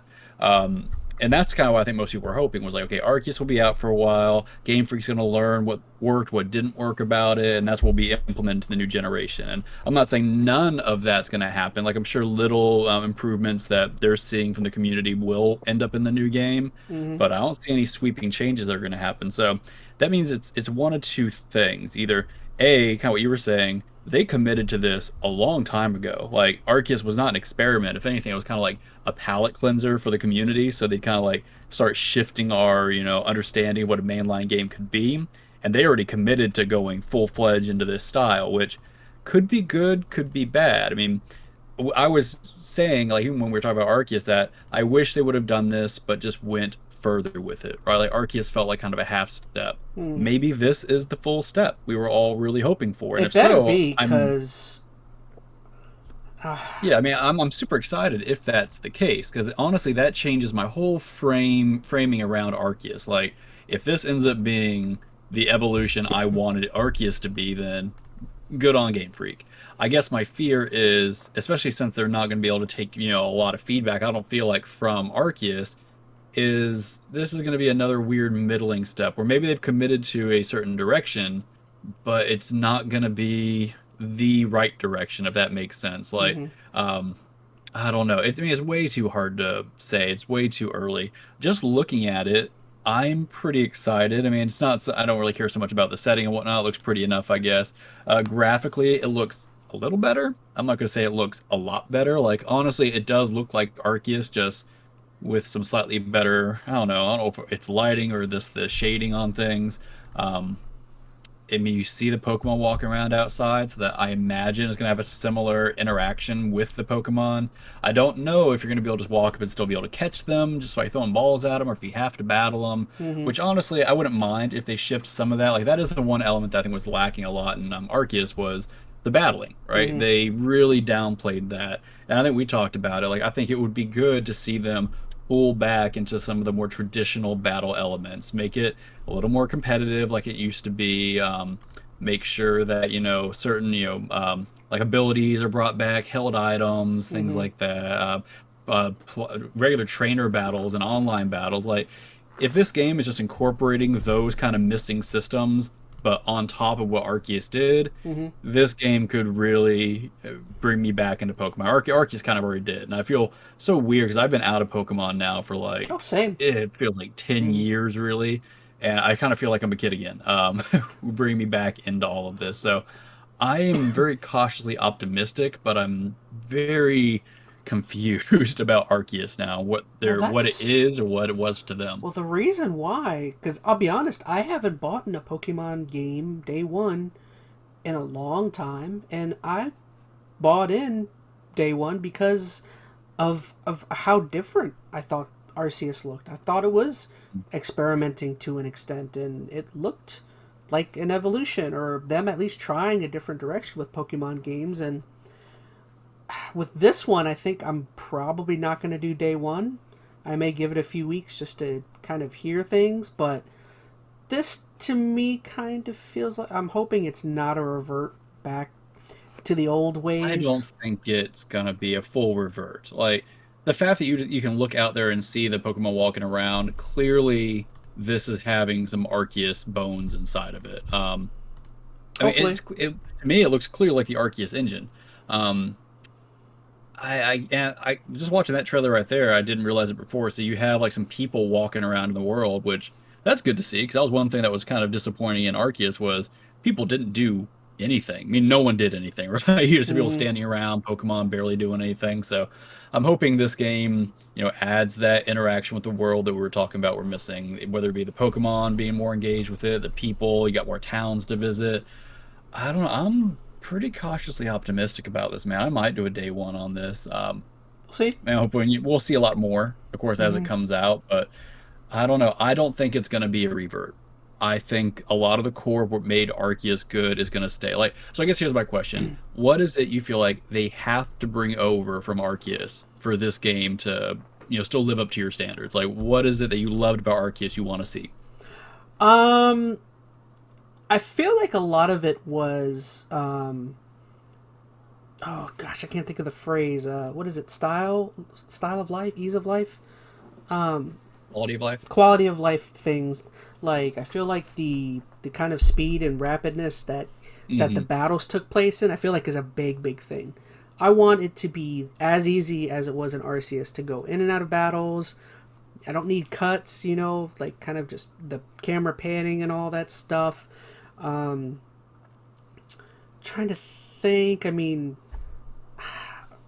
there's other things. I would just say I would say that's the big thing for me. Quality of life thing aspects.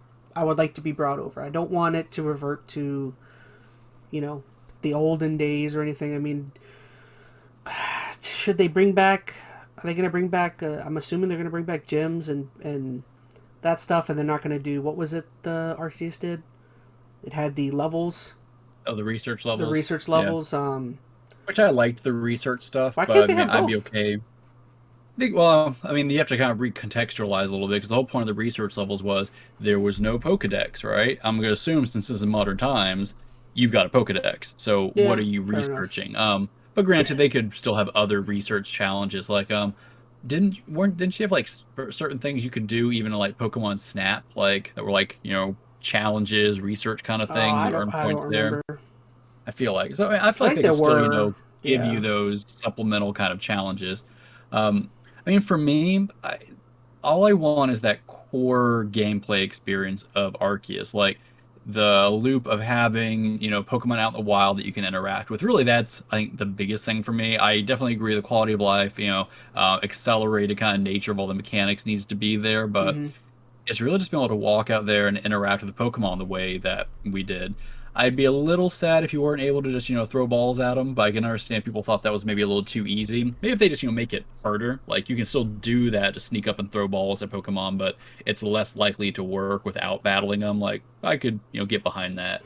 I think what Um, would be kind of thinking about it, I would like maybe not the noble Pokemon battles, but like I would like a form of battles like that. Like maybe the legendary Pokemon that you catch throughout the game could be stylized like that. Like I actually really enjoyed some of those noble Pokemon battles, like with Electrode and all those right. other Yeah, I know you liked them.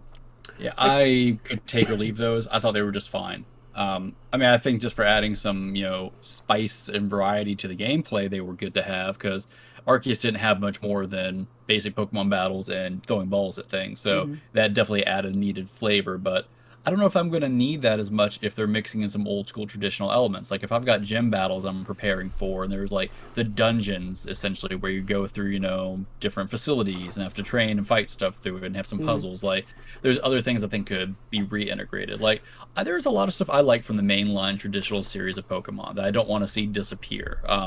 I think they just need to find a nice merger between that and the Arceus style, which I don't know. I feel like that's going to happen. I'm pretty confident that as long as they have the bones of Arceus in here, I'm probably going to be happy. But Agreed. we'll see. Just one more thing. I guess it kind of gave a place as to where this is going to occur. It Mhm. takes place on an Iberian peninsula in southwestern Europe that includes Spain and Portugal. And there is a little quote I will read. It just says, "This is a new evolutionary step, allowing you to explore freely in a richly expressed open world." I would hope so. Yeah. So I guess real quick, we'll just touch on the starters. So yeah, as we can tell, we have Spirit. Oh, I gotta say some of these. Spirigatito. Paragatio. Oh, Sparagatio. No, I thought Sparagatito. Spirigat- I don't know. whatever. It's a I'm not grass French or grass Pokemon. Spanish. We have Fuecoco, fire, and I guess that would make sense. It would sound more Spanish because Spain and Portugal. Huh. Interesting. I don't know why I didn't put two and two together. And then we have Quaxley, the water Pokemon. So I did have a question for you, and I just wanted, what was it? Why are fire Pokemon so uncool, and why are you choosing Quaxley? I hate you. um, Man, I don't. I'll be honest. I don't love any of these starters. The cat and the duck both look boring as can be. Mm-hmm. Like the cat's cat, Fuecoco looks interesting and because I don't know what the heck he's going to turn into. I guess like I like the concept. Like okay, so yes, I do like the fire starters. I always have.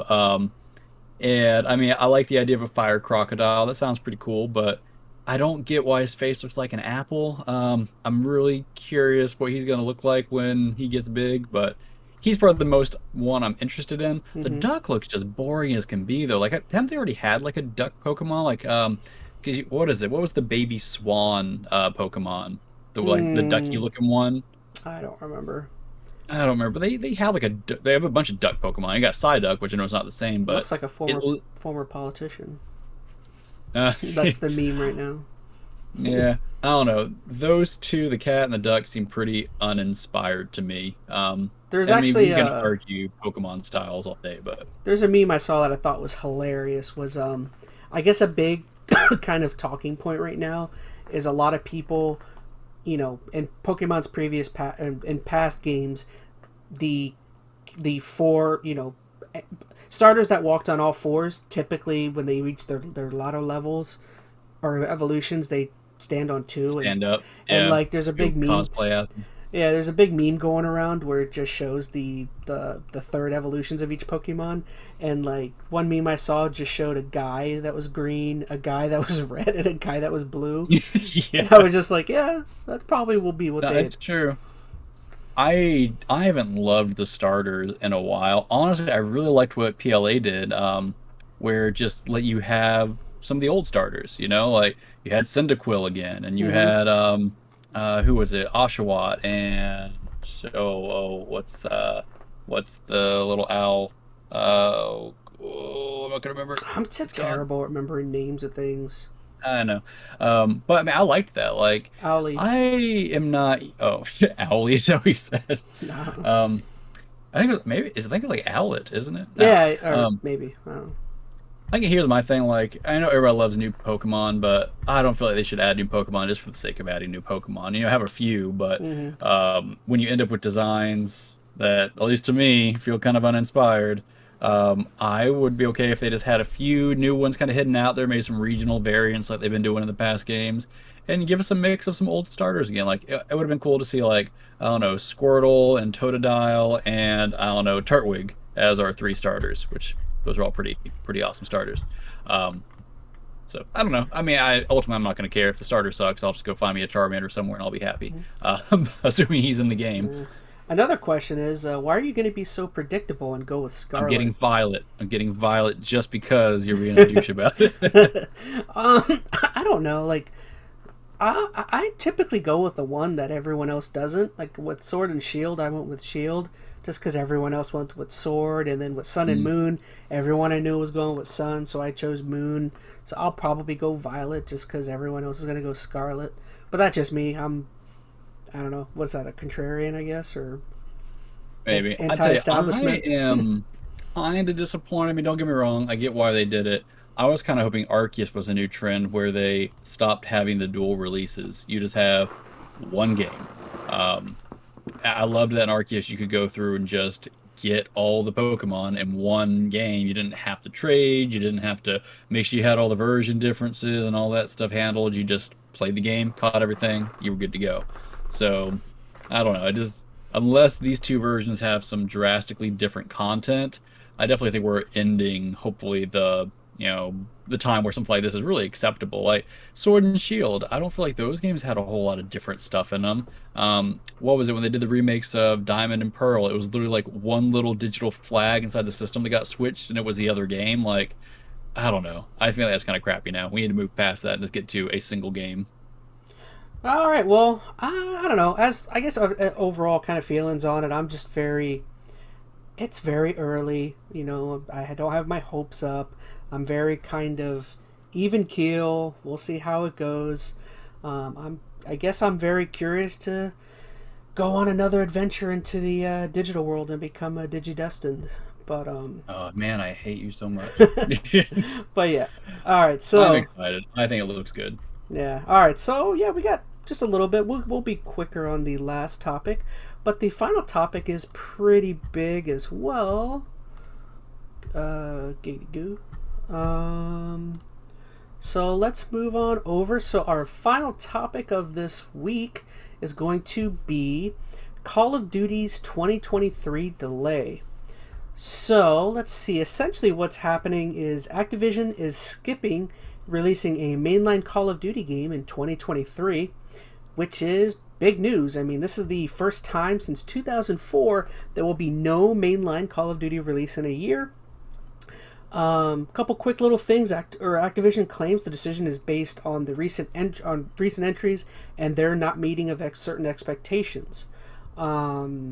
I kind of had a little question mark on there that just says what expectations, which I feel like is a good kind of bridge into our last week talk about Guardians Mhm. of the Galaxy, and just kind of wondering exactly what these game companies are expecting.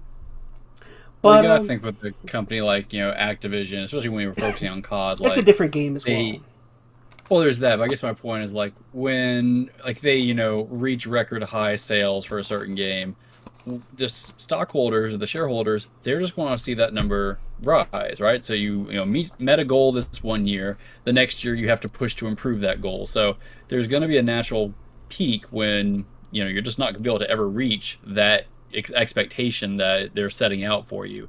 And it seems like that's just kind of where we're at, right? Like Call of Duty still sold like crazy, Oh even with yeah. Vanguard not being the highest of the Call of Duties, it was still one of the highest selling games of the year. So I think it's just more of an issue of they got these inflating expectations. This game was an underperformer because people are having Call of Duty burnout, so they are just not gauging their expectations reasonably. But they They're never really making. have. I just thought about it. They're probably making crazy amounts of money because they still have the Warzone. They have Hmm. Warzone happening still. There's that They mobile have mobile version. Call of Duty. I mean, they're not hurting. I mean, Microsoft is Oh, still very happy. They now own them. Sorry, go ahead. no, I wouldn't say anything. No. Okay. I mean, another thing is Activision has come out and said that they claim the decision has nothing to do with the purchase of Microsoft purchase of Activision. Um, Not quite sure if I believe that 100%, but I kind of do. Like, really, I mean, it's so hard to say. I mean, we don't know what's happening behind these backroom dealings, etc. But a decision like this is not something you just make, right? This has to be something that I would imagine over the course of the past year they've been considering. I mean, they saw those Vanguard sales hit pretty quick. They also saw the other, stuff that was going on with their company at the time, and knowing that they might need to put, a pause on certain things. So I could imagine that was at least, if not a final decision, a good inclination of the direction they were going was probably decided upon a long time ago. Now, did Microsoft for sure not have any input on that? I don't know, but here's the thing, they shouldn't. I mean, Microsoft, as of right now, doesn't own any stake in Activision yet, right? It's all mm-hmm. until this deal goes through. So I'm not even Sometime sure in if there's, I think June. June is like the.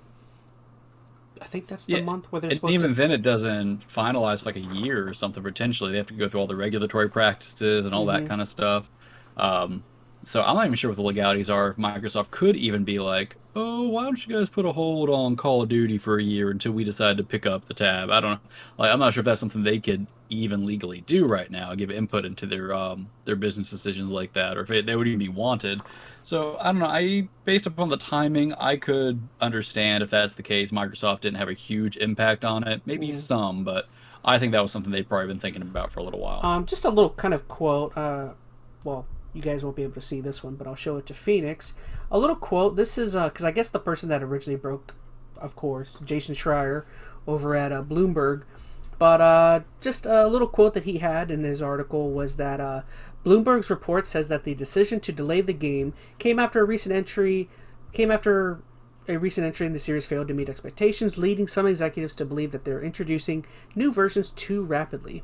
A little tidbit he added is that it eludes me why this occurred to them now and not 10 years ago when games like Ghost had already begun to disappoint. But whatever, I'm not on Activision's board of directors.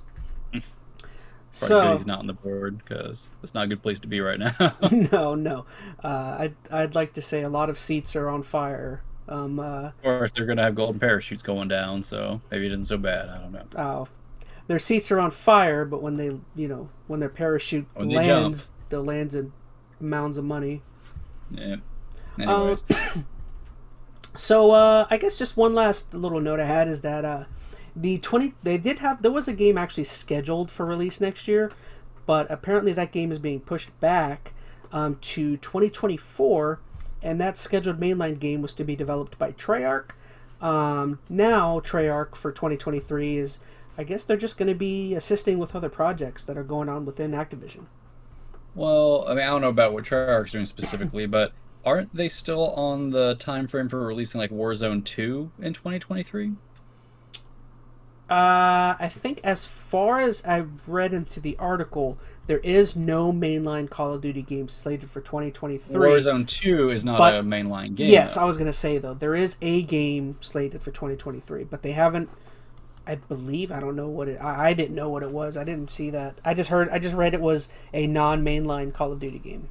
Yeah, I don't think it's official. I think that's just what is either being assumed by people or maybe that's kind of been, hinted at, but that would make the most sense. Like Warzone's been running now for a few years and they're kind of looking for their new revamped battle royale kind of system. So, and I think that really has a lot to do with this decision to put a hold on the main line. Like that's probably what's kind of shifted their perspective, honestly, altogether. Like they're realizing that they don't need to put out a mainline entry. These live service battle royale kind of things, I guess not live service, but battle royale models are probably serving them pretty well. Same thing with the Mm-hmm. mobile stuff. So they probably already see this as a way to, we can put out these Warzone games, which are probably cheaper to make. I don't know.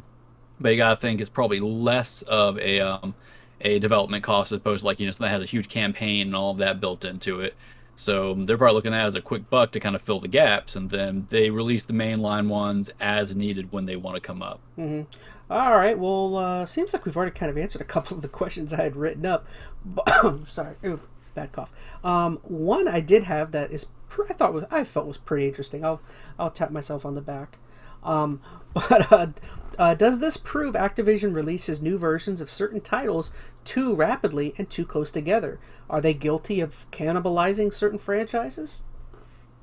Oh, I don't think Not inherently. I mean, intentionally, but well, I don't think it's intentionally. Well, I mean, they release these games intentionally, but I don't think that inherently means it's cannibalizing these franchises. Like, it all comes down to the quality of the games, right? mm-hmm, If the game that comes out each year, even if it's, every single year, is great and innovates, then that's great, okay? But usually that's not the case, right? Games are just naturally at a certain point not going to meet either the players' expectations or what it may be, and that's going to lead to some fatigue over time. So I don't think inherently it's bad to release games quickly like that, but for games like Call of Duty that have such a similar, gameplay loop, then maybe giving it some breath would be a good idea. I think the bigger issue is that not so much that you're cannibalizing those franchises, but you're not letting developers work or invest in other IP. Like, I know that's been one of the things that people are always sad about because Activision, bought out Vicarious Visions, who did mm-hmm, that Tony Hawk remake a year or two ago, and they got thrown on just working on Call of Duty. So we didn't get Tony Hawk. Was it 6? Is what we should have mm-hmm. got now, and everybody's like, that's some crap right there. Well, that Which I'm in that camp. So that pretty much goes good for another one of my major questions was just sort of let you continue on, but it's is this good for developers and overall IPs? Giving them some time to breathe, maybe return to the drawing table. Does it allow for creativity? I think so. It has to, right? I mean, they Activision. What I hear, once again, I don't work there, thank goodness. But it sounds like most of their support studios were all pushed onto Call of Duty, or the majority of them. So these other entities, which Activision has a pool and a lot of really good properties, were getting worked on. Tony Hawk just being one that I am personally favorable towards. So this gives students to not students, I'm sorry, gives studios a chance to go ahead and revisit some of those IPs, invest in them a little bit, come with some new creative decisions. And I think Microsoft is really going to allow for that too. Like, the nice thing is, and you kind of talked about this, Microsoft is really kind of become this house of shooters again. So the nice thing Was is they don't need a Call of Duty every year. They can have Call of Duty one year, Doom one year, then Halo one year, and that really still gives them room to go and make a lot of money off all these mm-hmm. franchises. But then they can utilize these Activision, sub studios, the support studios, to work on some more interesting things. So I was think it's a good thing for the developers. I just can't remember. Was Treyarch the Guitar Hero guys, or was that somebody else? Harmonix was oh man, they Treyarch, I think, changed was names like every an time. assist developer. I think maybe. I thought Oh they helped man, I out with can't that. remember. I know Harmonix went over to Rock Band. He had Red Octane for a I while. was gonna say, hey, let's get a new Guitar Hero game. Let them. They're starting to make a bit of a resurgence. I don't know if you've looked at like the secondhand market for Guitar Hero and Rock Band stuff, but it's been peaking back up a little bit, I which haven't known. kind of surprised with. I don't think that's going to be a phase that comes around and sticks very long again. Most people are not going to want all those plastic peripherals all over their house Mm-hmm. again. But I wouldn't mind if they release something like that. No, Mm-hmm. we'll see. Let's see. So, oh, I guess just a quick question for you. This will be an easy one to answer. But are the reasons you've avoided recent modern Call of Duty games similar to your reasons for having avoided Battlefield from our conversation from last week? If you mean reasons, as in I just Don't have, not really yeah, that into those games not right now, into it. then Yeah. yeah. And it's nothing that Call of Duty has done good or bad. Like, they could have still put out the best Call of Duty in the world, and I'm probably like, yeah, that's cool. I don't know. It's not that I don't think I'd enjoy those games. It's just on the outside looking in, they're not really intriguing me. my days back playing those were back in college. You know, you and me and a couple other buddies would play Mm-hmm. them consistently, and that's what kept me in that loop. Part of it too is, I mean, I don't know, to be good at a competitive shooter like that takes a lot of investment nowadays, and I just don't have that time. And man, I don't want a little 10-year-old, you know, cursing me out on the internet because I'm bad at Call of Duty. I don't need that kind of stress, so I just don't play it. Yeah, I just wanted to say, for me, like it's been a while since I've gotten into a Call of Duty game as well. I'd say the last major Call of Duty game I really enjoyed was Modern Warfare 2.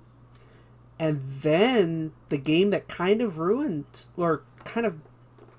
my interest in Call of Duty was I remember playing Ghosts, and I didn't hate it. I feel like that just it hit at a time when I was burning out already, Mhm. so it was like that kind of put out the fire, so to Yeah. say. But yeah, I guess just one last question. We'll be quick with this one because we kind of answered all my questions already. But I guess just what are some of your favorite Call of Duty games to date, and what about them kind of made them special to you? So I mean, the ones that I played were really back in like the 360 era. So most of the ones in there, I played. The ones I probably enjoyed the most, COD 2, only because that was kind of like the first one that I know you, me, and a buddy played a lot. It's still your uncle's like favorite Call of Duty, Yeah, um, which I mean, it was fun. I mean, for what was it that a was launch definitely. title for 360? I think so, If or not, it it was was within right that at first it. year. Yeah. Yeah, so and that was, you know, for at least me, I was getting into multiplayer broadband gaming for like the first time, and you know, a whole new world kind of opened up. Mm-hmm. So COD 2 was fun there.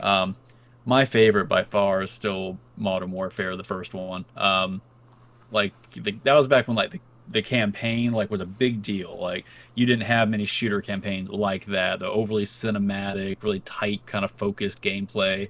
Had the whole scene like, you know, the nuke exploded and your helicopter went down. Like, oh, it was a really cool, memorable campaign, and the multiplayer was phenomenal. I played that Mm-hmm. like, man, for hours, probably close to the amount of time that I put into Gears One. I put a lot of time into that, but I have many fond memories of running around the shipment container map, just hiding in with P90s, Mm-hmm. popping people off, which was fun. I would say, Um, sorry, good. no, I mean, I didn't play too many other ones like in depth. Like I played Modern Warfare 2 some, but not nearly to the extent of 4.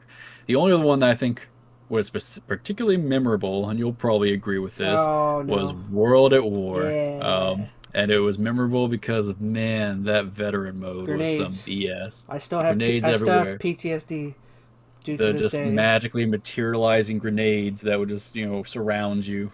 Man, When I sleep sometimes I hear the grenades landing behind me.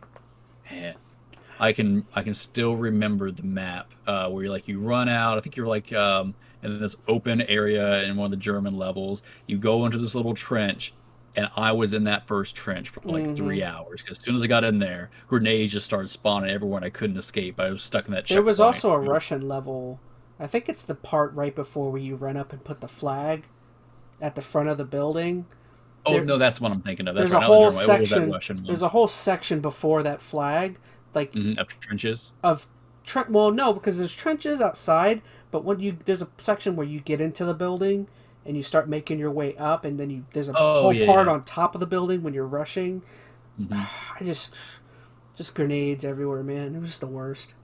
Yeah, but I'll tell you, I will never forget that game. I won't. I would just say, like, for me, there's a lot of overlap with our Call of Duty tastes. I would definitely say same. Call of Duty 2, Call of Duty 3. I had some fun with. Loved World at War.